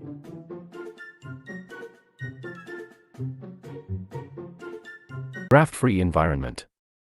Exposure to ultraviolet light and any sudden temperature changes can cause deterioration of boar semen. Therefore, a warm, 34 degrees Celsius, dry, insulated flask is required for collection. Once the boar has mounted the adjustable dummy sow, the person collecting the semen should grasp the spiral end of the penis with their gloved hand, polyvinyl, not latex, and clean, dry and warm, and allow the boar to thrust a few times before applying pressure. The pressure caused by the clenched hand, some boars prefer more pressure than others, which becomes obvious with experience, imitates the estrus sow's cervix and stimulates ejaculation. To minimize irritation to the boar and disruption to the process, the long hairs around the boar's prepuce should be clipped. To reduce the risk of dirt entering the semen sample, it's good practice to wear 2 gloves on the manipulating hand, removing one glove when the boar's penis is grasped. Ejaculation process. A 4-phase ejaculation process occurs once the boar's penis is locked in the hand and the bore relaxes. This takes 5 to 10 minutes to complete. Large amounts of gel signal the end of ejaculation. The bore should be observed after collection to ensure that the penis is fully retracted. Phases. 1. First phase, pre-sperm fraction, consists of clear seminal fluid, some gel, and dead sperm cells, and is heavily contaminated with bacteria. This should not be collected. 2. Second phase, sperm-rich fraction, is around 50 milliliters in volume, creamy white in color, and contains the greatest density of spermatozoa. Collect in the pre-warmed thermos or cup. 3. Third phase is about 80 milliliters in volume, and grayish in color due to the lower density of spermatozoa. 4. Fourth phase, post-sperm fraction, is up to 250 milliliters. Clear seminal plasma, free of spermatozoa, and gel is secreted from the accessory glands. The gel is separated from the collection by gauze, or similar material, fastened over the collection flask. Cap the collection thermos or cup, place in a warm receptacle and transport to the processing area. Filtering particles of gel from the semen prevents catheter blockage during insemination. Hair, skin, or dust particles from the bore or dummy must be excluded from the flask during collection. When semen is to be collected for dilution and storage over a few days, only the second and third phases of bore ejaculate are collected. When to collect. Collection of semen, from the same bore, should be restricted to no more than 3 times a week. This ensures high sperm concentration and semen volume. Excessive collection over a short period of time results in low semen quality and quantity and can reduce the bore's sex drive. Keeping records. It's important to maintain accurate records that identify the name and number of the semen donor, volume of the samples collected, date and time the sample was collected, use by date, for diluted semen, or use by time, for fresh semen, motility and density of each sample, including reference to abnormalities. These records are especially important for diluted semen, which can be kept for several days. Accurate records will ensure that the oldest stocks are used first and that expired samples are discarded. And social species on Earth. They live in groups of around 20 to 100 individuals and form strong bonds with each other. Mating rituals between dolphins are very complex and involve several different behaviors. The females will often entice the males with their vocalizations and body language, before finally mating. After mating, the females will take care of the offspring for around 2 years, before they eventually leave to find their own group. 1. Dolphins' mating habits. Dolphins' mating habits are quite interesting. They engage in a variety of activities to attract mates, including vocalizations, body displays, and physical contact. Some dolphins also use friendly rivalries between groups as a way to determine who will be the highest-ranking male within their group when it comes time for breeding. Dolphins' mating habits are varied, but there are some general patterns that can be observed. Generally, dolphins will travel in groups of around 12 to 15 individuals and will typically approach and mate with other groups as well. Dolphins will often take part in dolphin dances, where they perform intricate movements with their bodies and heads to attract mates. After mating, the females will often give birth to a calf within a few months. 2. Dolphins' mating season. The mating season for dolphins typically lasts from February to May. During this time, males will follow females around, perform courtship rituals, and display sexual aggression. Some mating rituals can be quite elaborate, involving displays of speed and strength. Occasionally, fights between rival males may break out during the mating season. However, most interactions between dolphins and females are peaceful and consensual. 3. Dolphins' mating behavior. Dolphins form close bonds with their family and friends, and mating is an important part of their social lives. Dolphins mate for reproductive purposes, but they also engage in playful behavior, including sexual play. Here are some of the most common dolphin mating behaviors. A. Dolphin courtship rituals involve a lot of swimming, touching, and vocalizations. B. The male dolphin will approach the female slowly before mounting her back or side. C. During sex, the male dolphin will thrust his pelvis repeatedly into the female's body while she twists and turns to avoid being hurt. D. After mating, the pair may dive deep underwater to relax and rest. Dolphins have been observed engaging in sexual activity up to 4 times per day. 4. Precautions during dolphin mating. Dolphin mating is an event that is seen as a sign of love and respect in many cultures. However, there are some precautions that should be taken during mating to ensure the safety of both the dolphins and those observing the event. When witnessing dolphin mating, it is important to keep a safe distance from the animals. Never approach them closer than 10 feet, 3 meters. Additionally, do not throw anything into the water to attract the dolphins. This can create dangerous situations for both humans and dolphins. If you must take photos or videos of the dolphins during mating, make sure that you stay away from their reproductive organs and do not disturb them while they are mating. 5. The dangers of dolphin mating. Dolphin mating is a highly ritualized event that can be dangerous for both the dolphins and their partners. Dolphins often engage in sexual activity in close proximity to other dolphins, which can create dangerous conflicts. These conflicts can result in injuries and even death for both parties. Additionally, dolphin mating is also known to cause stress and displacement of marine life within the area. All these dangers make dolphin mating one of the riskiest activities that animals can engage in. 6. Dolphins mating facts. Here are some facts on dolphins mating. Dolphins mate for life and typically stay with their partner for the rest of their lives. They greet each other with a ceremonial bow before mating. Dolphins often engage in tail slapping, which is an act of sexual arousal. Females usually mate with multiple males in order to choose the best one. The gestation period for a dolphin is around 12 months and they give birth to a single calf.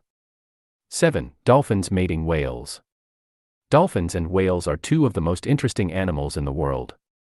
They have a long history of interacting, with both species benefiting from the relationship. Dolphins and whales are known to mate for reproduction, but their mating habits go far beyond that. These animals engage in all sorts of interesting behaviors during mating season, some of which we still don't fully understand. Here are 8 fascinating facts about dolphin and whale mating rituals. A. Dolphins and whales are two of the most common species of marine mammals. B. Dolphins and whales have been known to engage in sexual activities with each other, including mating with one another's genitalia. C. Some dolphin mating rituals involve swimming in tight circles around each other for an extended period of time. D. The pairing of dolphins and whales is not always successful, as some couples produce no offspring at all. E. The coupling between dolphins and whales is not new, however, the process of mating has evolved over time. F. Some scientists theorize that the mating ritual between dolphins and whales may have begun as a way to avoid being eaten by larger predators, such as sharks. G. The pairing of dolphins and whales is often seen as a sign of friendship and cooperation since both species rely on each other for survival. H. While this sexual relationship between dolphins and whales is often seen as unusual, it is quite common in the animal kingdom. If you're lucky enough to witness this incredible spectacle, be sure to snap some photos or videos for posterity. In conclusion, dolphins are amazing creatures with fascinating mating rituals. Their reproductive habits are still not fully understood, but scientists are learning more all the time. It is clear that dolphins have complex social lives and communicate with each other in unique ways. They are also very intelligent animals, capable of solving complex problems. If you have the opportunity to see dolphins in the wild, don't miss it. For a ram and a ewe, you also need to be prepared to care for the pregnant ewe through gestation and beyond. Luckily, we're here with all the tips you need for the best odds of success. Acquiring your breeding sheep. Buy a healthy ram with a good breeding history. The best way to purchase a good breeding ram is through a local livestock auction. Look over the rams in the pens, and check to make sure that rams you are interested in purchasing have large testicles, a good firm tail as that indicates a good sperm reserve, and no visible defects. Pick out 3 to 5 rams you'd like to bid on, so that you won't go home empty-handed if someone else buys your first choice ram. 1. It's perfectly normal to talk to the ram's owners and ask a few questions regarding their breeding history. For example, find out the average size of the ram's offspring, larger is better. Find out if the ram's father and grandfather have produced healthy offspring. If you're looking for a high-quality ram, ask the ram's owner or breeder if you can look over the animal's pedigree. When looking over the pedigree, confirm that the ram's pedigree covers at least 3 or 4 generations and contains few, or no, instances of inbreeding. Plan to spend $200 to $600 USD on high-quality rams at an auction. Write down the number of the ram you'd like to buy, and watch for it to come on the auction block. Make sure you have a fixed highest price in your head, and don't exceed that amount at the auction. If the first ram you'd like to purchase goes too high in price, move on to your second, third, or fourth choices. Once you've succeeded in buying a ram, speak to the former owner again. Ask if they offer any type of guarantee on the animal. For example, if the ram fails to produce offspring, reputable dealers may offer a partial refund. If you're purchasing more than one ram, make sure your rams are the same age. If you pair an older ram together with a younger ram, the older may beat the younger when they're competing for ewes. Purchase a healthy ewe with a good birthing history. When you're looking at ewes to purchase, physically inspect their bodies before bidding. Check for firm, healthy udders and a full set of teeth.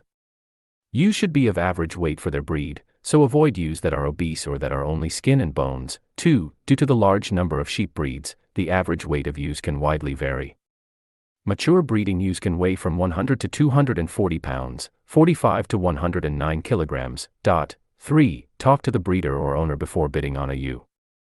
Make sure that the ewe has never prolapsed when giving birth and has never rejected, refused to nurse any of her previous lambs.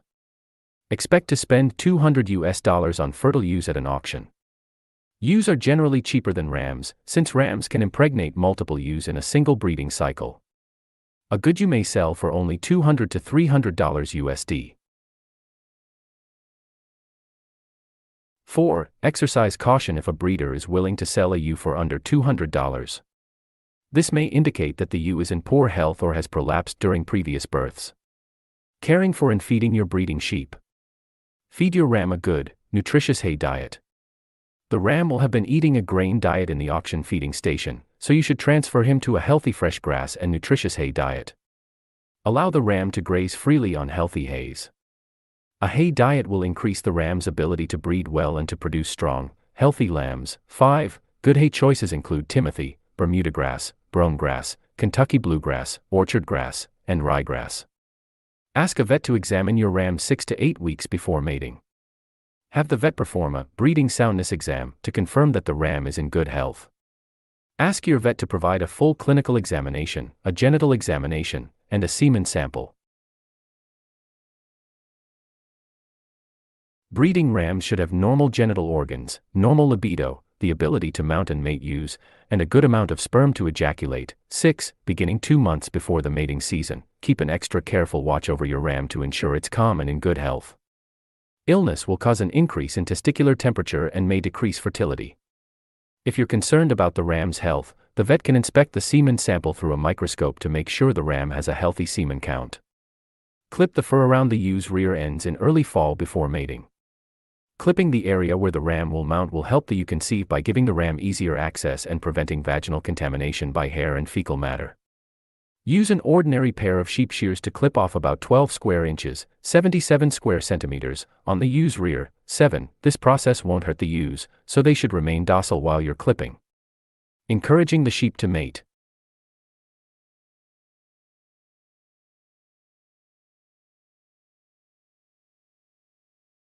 Breed the sheep in the early fall. Ewe's fertility is tied to the length of days, so the season in which you breed your ewes is important. Breeding is most successful in fall, when the length of the days decreases. Once the length of days has decreased, the ewes will enter heat every 16 or 17 days. Once the days begin to lengthen again, the sheep will enter heat less often and the breeding season will have passed. 8. So, if you live in the US or Canada, breed your sheep in either October or November. Watch for your ewes to show signs of heat when around a ram. The signs of heat are difficult to discern, and typically only show up when a ewe is near a ram. In this situation, the ewe will seek out a ram and stand still near him in order to be mounted. A ewe in heat will also nuzzle at a ram's belly and may wave her tail around vigorously. 9. Once the ewes are in heat, you're ready to begin mating the sheep. When the ewe urinates, the ram will sniff it, extend his leg, and curl his lip. When the ram curls his lip, this is called a flamen response. It's a sign that the ram has sniffed the female's urine and is interested in mating. If you have multiple ewes, many of them will come into heat at the same time. Make sure you separate the ewes in heat from the ones that aren't. Divide your ewes into 2 groups and put 1 ram with each group. If you have more than a single ram, separate the rams from one another. This is to prevent the rams from fighting in competition over the ewes. To prohibit fighting, you can separate the ewes into 2 groups and let 1 ram have each group. Once the ram and ewes have been introduced, they'll begin to exhibit mating behaviors. 10. If you don't have enough ewes to divide, it's alright to leave the sheep all in a single group. Likewise, if you only have 1 ram, leave all of the sheep in one group. Give the rams and ewes a few weeks together to mate. Mating doesn't always occur in the first couple of days that the rams and ewes are together. Eventually, the rams will start to mount the ewes because the ewes are in heat and will be exuding a mating hormone. If the ewe is receptive, she will stand for mating. In most cases, a ewe will become pregnant after she's mated 2 or 3 times. 11. A ram may find a single ewe that he prefers and will mate her exclusively. Inspect the ewe's belly for signs of growth once a ram and ewe have mated. Usually during the first 4 months of pregnancy, you'll notice the ewe's belly expanding to a large size. You'll also notice that her udders become larger as they begin to fill with milk. You can ask a veterinarian to give your ewes ultrasounds to confirm whether or not they are pregnant. 12. Also pay attention to the ewe's appetite. If she begins to eat an increasing amount of food, she's most likely pregnant. Depending on the breed of sheep, the udder size will vary. Altering the diet of pregnant and lactating ewes. Give the pregnant ewes a healthy diet of high-quality hay grass. Keep your pregnant ewes on hay grass in the early and middle portions of their gestation period. Each day, give every ewe 3.5 to 4 pounds, 1.6 to 1.8 kilograms, of hay grass. 13. This grass will contain plenty of nutrients to sustain the developing lambs. Good hay grasses include orchard grass, reed canary grass, and tall fescue. 14. You can purchase both hay grasses and legumes at a local feed store. On average, hay bales cost between $1 to $10 USD. The average gestation period lasts from 142 to 152 days. So plan on roughly a 5-month pregnancy. Introduce legumes to your pregnant ewe's diet for the final 2 months of gestation. After your ewes have been pregnant for 3 months, begin feeding them a blend of hay grasses and legumes.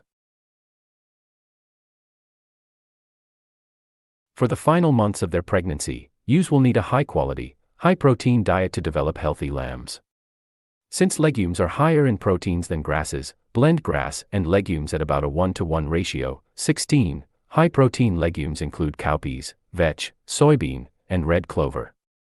As with the high-quality hay grass, give each pregnant ewe a total of 3.5 to 4 pounds, 1.6 to 1.8 kilograms, of hay grass and legumes each day. 17. For example, you could give a ewe 2 pounds, 0.91 kilograms, of a legume and 2 pounds, 0.91 kilograms, of a hay grass. Feed your lactating ewes only legume hays. These hays have a higher content of protein and calcium and will enrich the ewe's milk while their lambs are nursing. The protein-rich hays will help develop strong lambs and keep the ewes in good health as they nurse and recover from the birthing process. Give each ewe 4 to 5 pounds, 1.8 to 2.3 kilograms, of legume hay each day. 18. Types of legumes include alfalfa, white clover, and bird's foot trefoil.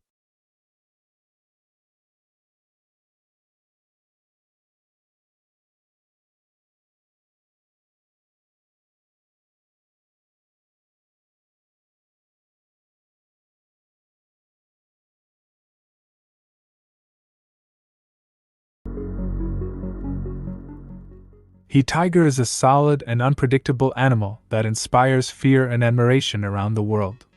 However, despite its power and splendor, it is not eternal. It is estimated that it can live up to 12 years in the wild, and 20 to 26 years in captivity. Like every animal, including humans, on this planet, it must reproduce to perpetuate its lineage. Today, we enter the intimacy of the feline to explain to you how this one takes place exactly. Sexually mature at the age of 3 years for females and 6 years for males, tigers usually solitary meet during estrus. When the female is in heat, it can last between 2 and 5 days to mate. The reproduction then leads to a gestation period of about 3 months. The reproduction of tigers. Tigers are not animals characterized by their sociability. The only social ties are those of a mother with her offspring. Males and females are polygamous and only meet during estrus. After mating, the two go their separate ways. Tiger mating habits show some differences between species, but some standard practices are present here. We will now look at estrus and mating itself. Tiger breeding periods. A female tiger may go into estrus when a female is receptive and able to conceive cubs every 3 to 9 weeks, and her receptivity lasts from 3 to 6 days. In tropical climates, females can go into heat throughout the year, although this is more common in the cooler months, November through April. In temperate regions, females go into estrus and mate only during the winter months. What might be called the mating season for these big cats can just as readily occur throughout the year as during certain times only. On the other hand, in tropical areas, mating is more frequent between November and April, while in temperate regions, they only breed during the winter. When the female is in heat, she moans and roars to signal her presence. She also makes various olfactory markings more frequently than usual. The mating of the tigers. Once close, the felines court each other in a rather unusual way, with biting and rubbing. When the female accepts the male, she assumes a sitting position with her front legs outstretched and her back legs flexed. Crouching over the female, the partner penetrates her and grabs her by the skin of the neck during ejaculation. At the end of the act, which lasts only a few seconds and can be repeated up to 30 times, the tigress aggressively turns around and tries to hit her mate before he rests. It is only at the end of the estrus that the male will look for another partner. The gestation of the tiger. After the reproduction comes to the gestation. This lasts between 93 and 114 days, the average being around 103 days. It is very difficult to identify a pregnant tigress because her belly only starts to grow in the last 10 to 12 days of her pregnancy. The tigress spends the last few days of her pregnancy looking for a safe place to give birth that provides enough cover to hide the newborns and easy prey for other animals or avoid infanticide from male tigers. The litter size is usually 2 or 3 cubs. It can go up to 7, which are born blind and helpless in a cave, an aperture or hidden in the tall grass. They are dependent on their mother during the first weeks of their life. The female establishes a stable social bond with her cubs that lasts until they become independent. Life cycle of the tiger. The estrus and the reproduction period are over. The cubs are born. It's time for the tigress to raise them to their independence. She must also teach them how to hunt and spot their prey. However, few tiger cubs survive to adulthood. Why? We'll see about that later. Life cycle of tiger cubs. For the first 8 weeks of their lives, they will stay hidden and protected in the cozy den their mother prepared before they were born. They are breastfed by their mother, who will gradually begin introducing solid foods when the cubs are between 6 and 8 weeks old. After 2 months, the young tigers will be allowed to venture out of the den. The next few months will be spent learning to hunt and live independently under the supervision of their mother. This is done through both observation and practice. By the time they are about 18 months old, they are usually equipped to hunt independently, but it is not until they are 2.5 years old that they finally take flight. On the other hand, many tiger cubs will never reach adulthood. Why do they never reach adulthood? Well, for different factors such as other predatory animals, floods, fires, and adult male tigers. Indeed, it happens frequently that male tigers coming to conquer their father's territory kills the cubs. They also do this to reactivate the estrus of the female and mate with her quickly. It is estimated that about 34% of tiger cubs die in their first year and 29% in their second. This means that 63% of tigers do not live past the age of 2. The tiger cub is very vulnerable in the wild. Life cycle of adult tigers. Once adults, we could see that females reach their sexual maturity at 3 years and males at 6 years. Nevertheless, it is from 2 years old that the young leave their mother to establish their territory. The females will remain globally quite close to their mother even if they will not necessarily have a relationship with her in the future. The males, on the other hand, will move away for more Tiger. Of course, tigers live longer when they are in captivity because poachers, starvation, or fires do not threaten them. They can enjoy protection, medical assistance, and are even fed every day. So we know that tigers in captivity can live up to about 26 years. Those in the wild have to fight hard to survive. This explains their shorter lifespan, on average 10 years. The reproduction cycles of tigers. You will have understood, the tiger reproduces according to the periods of estrus of the female, either all year long or during winter and spring only. Apart from that, the tiger is a solitary animal. The life cycle of a tiger is not very complicated. The mother tiger only gives birth to a litter of 2 or 3 cubs. When the tiger is born, it depends entirely on its mother to feed itself and learn to hunt. After 2 to 3 years, she lets the young tigers go on their own and take flight. As time goes by, the tigers improve and finally become adults who will continue to live independently. The tiger is an animal with a solid capacity to regenerate its population. However, the threats to it, especially those posed by humans, prevent it from doing so and even lead to the disappearance of the species.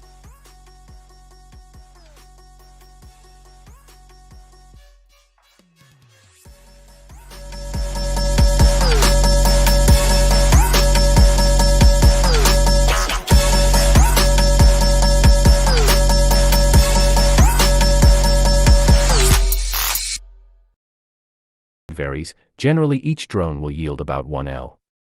The standard dose per queen is of 8 to 10 L. Initially, collect an airspace to separate semen from the saline column in the syringe. Avoid the viscous mucus, which separates easily from the more fluid semen. If resistance is felt, the tip is in the mucus and this will plug the tip. Keep the tip moist with saline to prevent drying, although avoid dilution of semen with excess saline. To collect semen from the next drone, expel a small drop of semen from the type onto the semen load of the next diverted endophallus and draw this into the syringe. Collect a drop of saline in the tip to make contact with the semen on the endophallus. For collection of each semen load, expel a drop of semen from the syringe to make contact. Avoid collecting air bubbles and avoid the underlying mucus layer. Draw the semen into the syringe, skimming this off the mucus layer. Repeat this process until the desired amount of semen is collected. The column of semen should be uniform in color and density. Maintain sanitary conditions. Contamination can be a major cause of queen mortality.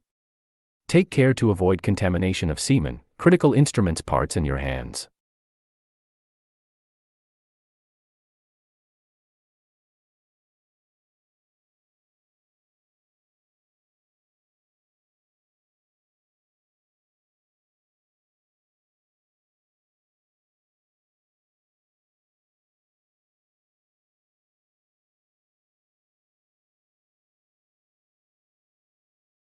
Both semen collection and artificial insemination, AI, in cats was first described more than 30 years ago, but the procedures are still not routine because very few veterinary clinics are offering these services. While the more advanced biotechnology techniques such as in vitro fertilization, IVF, intracytoplasmic sperm injection, ICSI, and cloning have been successfully performed experimentally in the cat, they are not performed in practice, and even the clinical application of AI is not as well developed in the cat as it has been since decades in many other domestic species. Much of the research that has generated knowledge about assisted reproduction in the cat has been developed using the domestic cat as a model for the wild cat species that are threatened by extinction. There is, however, an increasing demand for these services among the breeders of domestic cats.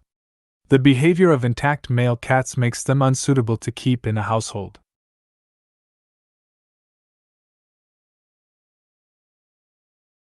Consequently, the number of available stud cats is very small and many more females than males are used for breeding. This eventually has led to a small genetic variation in many breeds of cats. If semen was to be frozen from genetically valuable male cats before they were castrated, the situation would be greatly improved. The use of chilled and frozen semen in an AI program would also make it easier to exchange genetic material over long distances and would, in addition, reduce the risk of transmission of infectious diseases. How to collect cat semen. Semen collection in domestic animals is usually done with the aid of an artificial vagina or by digital manipulation. An artificial vagina can be used for semen collection also in the domestic cat, but the method is not very practical in the clinical situation because of the behavior and temperament of this species. Semen collection by digital manipulation has not been described in the cat. The most commonly used method for semen collection in cats is electroejaculation. Spermatozoa can also be collected from the epididymides after surgical castration, post-mortem, or by vaginal lavage after a natural mating. Artificial vagina collection with an artificial vagina usually requires that the tom be trained for this method. Not all male cats can be successfully trained. If the male is placed in unfamiliar surroundings for the semen collection, which is usually the case in the clinical situation, it is unlikely that this method will work even in a trained male. In research colony cats, collection with an artificial vagina can, however, be a very useful method. The artificial vagina is easily made from a rubber bulb for a pasteur pipette and a small test tube. The tom is allowed to mount an estrus female, and the artificial vagina is slipped over the glans penis of the male as he thrusts in search for the opening of the vulva. Electroejaculation. To collect semen by electroejaculation, an electric stimulator and a rectal probe are required, and the male cat has to be anesthetized during the procedure. The method is reliable and safe and therefore suited for semen collection in privately owned cats. The authors used medetomidine, diameter vet. 80 μg/kg body weight SC, in combination with ketamine HCl, Kettler, 5 mg per kilogram body weight to anesthetize the cats. The anesthesia will last long enough to allow completion of the protocol described below, and usually long enough to also allow repeated semen collection after 5 to 10 minutes if this is desirable. Atipamezole can be used to reverse the anesthesia. The electroejaculator can be custom made but can also be bought from various manufacturers. The rectal probe has 3 longitudinal electrodes. It is lubricated and inserted 7 to 9 centimeters into the rectum with the electrodes directed ventrally. Care should be taken to evacuate any feces from the rectum. A weak electric current stimulates the nerves supplying the reproductive organs. The electrical stimulations are applied intermittently and are of a low frequency. Different stimulation protocols have been described, but many are using the one by Howard et al., which consists of a total of 80 electrical stimuli from 2 to 5 volts applied in 3 series, 30, 30, and 20 stimuli. Each stimulation is applied so that it takes approximately 1 second to go from 0V to the desired voltage, then stays for 2 to 3 seconds at the desired voltage, followed by an abrupt return to 0V where it stays for 2 to 3 seconds. The first series consists of 10 such stimuli at 2V, then 10 at 3V, and finally 10 at 4V. The cat is then rested for 2 to 3 minutes. The next series consists of 10 stimuli at 3V, 10 stimuli at 4V, and finally 10 at 5V, and the cat is again rested for 2 to 3 minutes. The last series consists of 10 stimuli at 4V followed by 10 at 5V. For each stimulation, the cat responds with rigid extension of the hind legs. If this reaction is not seen at 2V or stronger stimulation, this indicates either that the electrodes are not in the right position in the rectum, or there is interference by feces. To collect the semen, the cat's penis is extruded by applying a gentle pressure at its base, and the ejaculate is collected into a pre-warmed test tube which has been placed over the glans penis. With increasing knowledge about feline male and female reproductive physiology and improvement of semen preservation and AI techniques, semen conservation and artificial insemination have the potential to become as valuable tools in cat breeding as they already are for breeding of several other domestic species. Idea of the owl's breeding season rituals, even if this is just based on what we know about birds in general. This probably entails basic information about how birds nest and how long they sit on their eggs, but how many of us know how an owl gets pregnant and what exactly an owl's reproductive system looks like? In this article I will be diving into the wonderful world of the owl's reproductive system, and taking a look at what it means to be a male and a female owl ready to have some owlets. So first of all, let's start with the basics of puberty. Throwback. Owls tend to hit what we know as puberty very fast, so fast that they can even be considered sexually mature at 5 months old. Amazing, right? But most owls will vary between 5 months to 2 years of age to reach full sexual maturity. The male and the female owl have some similarities when it comes to their reproductive organs, such as both having a cloaca. This is an opening which leads to the reproductive system because neither sex have external reproductive organs that are visible. The cloaca is basically one opening used for mating and excreting. Unlike humans who have multiple openings, males have 2, females have 3. So let's try and break it down a little for ease and begin with the females. Ladies first, right? So, a female owl's reproductive system consists of one ovary that connects to the oviduct. An oviduct is the tube which the egg passes through from the ovary. Male owls have testes which enlarge during the breeding season so they can produce sperm, and this sperm will be passed from the male cloaca to the female's cloaca by putting their cloacas together and depositing the sperm across. Just like human reproduction, the sperm will then travel to the egg inside the female and fertilize it. Once the egg is fertilized, it will start off soft and small and eventually will grow bigger and will begin to harden enough so she can lay it. The egg hardens by being coated by several layers of albumin, which will become the egg white. Then another 2 coatings of the outer shell to harden it and protect the fetus growing inside. The sperm can be stored inside the female for up to 100 days and will fertilize the eggs individually as they leave the ovary. The eggs are then laid and incubation will begin, lasting around 30 days. The female will incubate the eggs mainly as she has an area of skin with less feathers and more blood vessels near the surface, which is thinner and therefore allows more heat to escape to warm the eggs. I hope this has been informative and has given a simple yet interesting insight into the biology of owls and how the wonders of breeding actually occurs.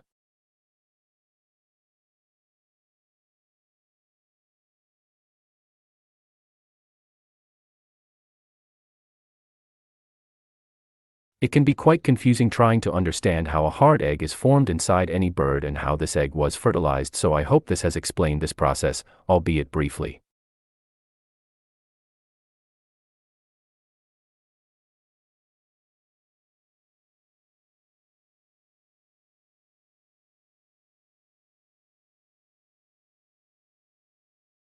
Some appearance and reptilian pedigree. Crocodiles exhibit surprisingly complex social interactions and a remarkable degree of parental investment in their offspring. Crocodiles mate in a similar fashion to other reptiles, but they go to great lengths to construct egg nests. Even after the young hatch, the mothers guard their young for some time. Anatomically correct. Crocodiles of both sexes have a slit near the junction of their legs and tail, on their ventral side. Called the vent, this slit leads to their cloaca, a shared chamber at the end of the reproductive and digestive tracts. The cloaca leads to the oviduct, roughly equivalent to the uterus and fallopian tubes of mammals, in females. In males, the cloaca holds their penis, which they keep internally when not in use. Turf wars. Male crocodiles maintain a territory in which several females may reside. Males will guard their territories from other males through a series of vocalizations and aggressive postures. If such displays do not dissuade a trespassing male, the conflict may become physical. Battling crocodiles thrash, bite, and claw their rival, trying to obtain a dominant position. Eventually, the loser will retreat, and the winner will have acquired or successfully defended a bevy of females. When approaching a female, courting males will emit vocalizations and swim around prospective mates closely, attempting to entice them into breeding. Crocodile copulation. Crocodiles typically mate underwater. The male will grasp the female, often from the side, and align their cloacas. The male will evert his penis and insert it into the female's cloaca. Because the mating activities of crocodiles typically occur in seclusion, and it happens underwater, humans rarely observe the behavior. The mating process typically lasts several minutes, but a given pair may mate several times over the course of one season to ensure fertilization. Eggs are usually laid about 4 to 6 weeks after mating. Nesting needs. As the time for egg deposition approaches, female crocodiles construct a large nest of grass, leaves and sticks. The nest serves several purposes. In addition to helping to maintain a thermally stable and appropriately humid environment, the height of the nest reduces the chances that a flood will destroy the eggs and stay together for life. In commercial flocks, a gander, the male, is generally paired with 3 to 4 females. Once a gander has his harem set up, it shouldn't be changed. It takes some time for domestic geese to take on new mates, although it will eventually occur. Wild geese. Most species of wild geese mate for life, although a surviving bird will find another mate if the original partner dies.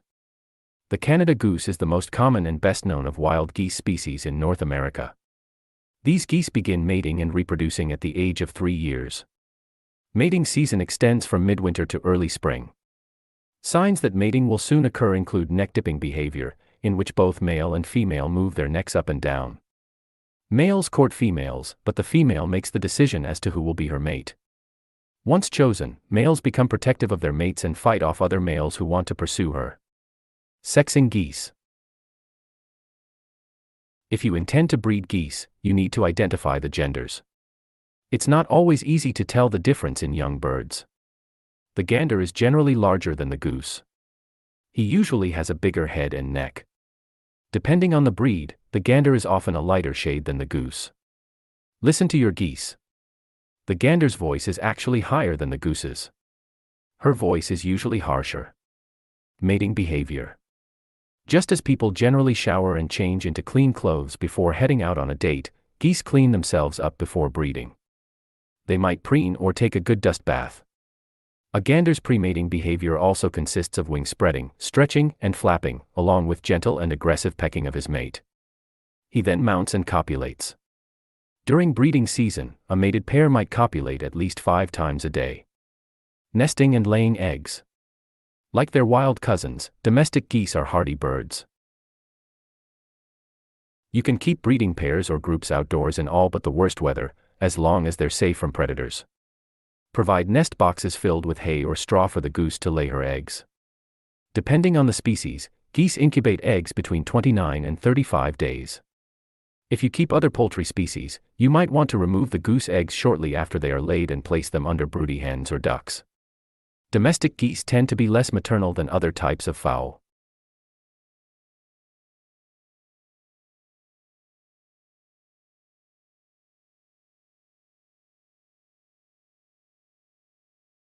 Is the manual transfer of semen into the female's vagina. Basically, it is a 2-step procedure: first, collecting semen from the male, and second, inseminating the semen into the female. Artificial insemination was first practiced in America during the 1920s and then used widely in Australia with the introduction of laying cages during late 1950s. AI is the method of choice for the geneticist for maintaining the pedigreed mating. Broad-breasted turkey was produced by genetic selection, which is physically incapable of natural mating, so in such birds AI is the only way of mating. AI is done to minimize the size of male flock in guinea fowl, as in guinea fowl 1 male is used for 2-3 female. Some of the advantages of artificial insemination in the poultry are: 1. Increased mating ratio. Normally 1 cockerel can mate to 6 to 10 hens. With artificial insemination this ratio could be increased 4-fold. 2. Older males having outstanding performance can be used for several generations. Whereas under natural mating their useful life is limited. 3. Valuable male birds having the leg injury can still be used for artificial insemination. 4. Elimination of preferential mating. When there is poor fertility caused by preferential mating, it can be eliminated. 5. Successful crossbreeding. Although crossbreeding is very successful under natural conditions, but sometimes there is a kind of color discrimination, as some hens will not mate with a male of a different color unless they have been reared together. In such condition AI helps in successful crossbreeding. Artificial insemination. Day-old male parent chicks are supplied dubbed and detoed. Males are reared separately from 0 to 21 weeks of age. Start with 12% males in case of natural mating and 8% in case of artificial insemination. At the beginning of the breeding season, 22 weeks, introduce 8 males per 100 females. Replace weak, lame, and sick males promptly. In case of AI, maintain at least 5% males, which can yield about 0.5 milliliters neat semen per ejaculate with not less than 60% motility. Inseminate females once in 5 days, with 0.03 to 0.05 milliliters of neat semen, within 30 minutes after collection. Artificial insemination, AI, is an important tool to improve the reproductive performance of birds, especially broiler breeders where fertility is low due to heavy body weight. Even though AI is well-developed technique in cattle, is not so well developed in poultry because no standard technique is available to store poultry semen for a long period. The techniques available at present permits to collect semen and use it for insemination immediately with or without dilution using semen diluent S at 1:2 ratios. Semen collected from one cock is sufficient for inseminating 5 to 10 hens depending upon the semen volume and sperm concentration. At farms, where AI is practiced, the males are kept separately in individual cages where sufficient space is available for movement of the birds.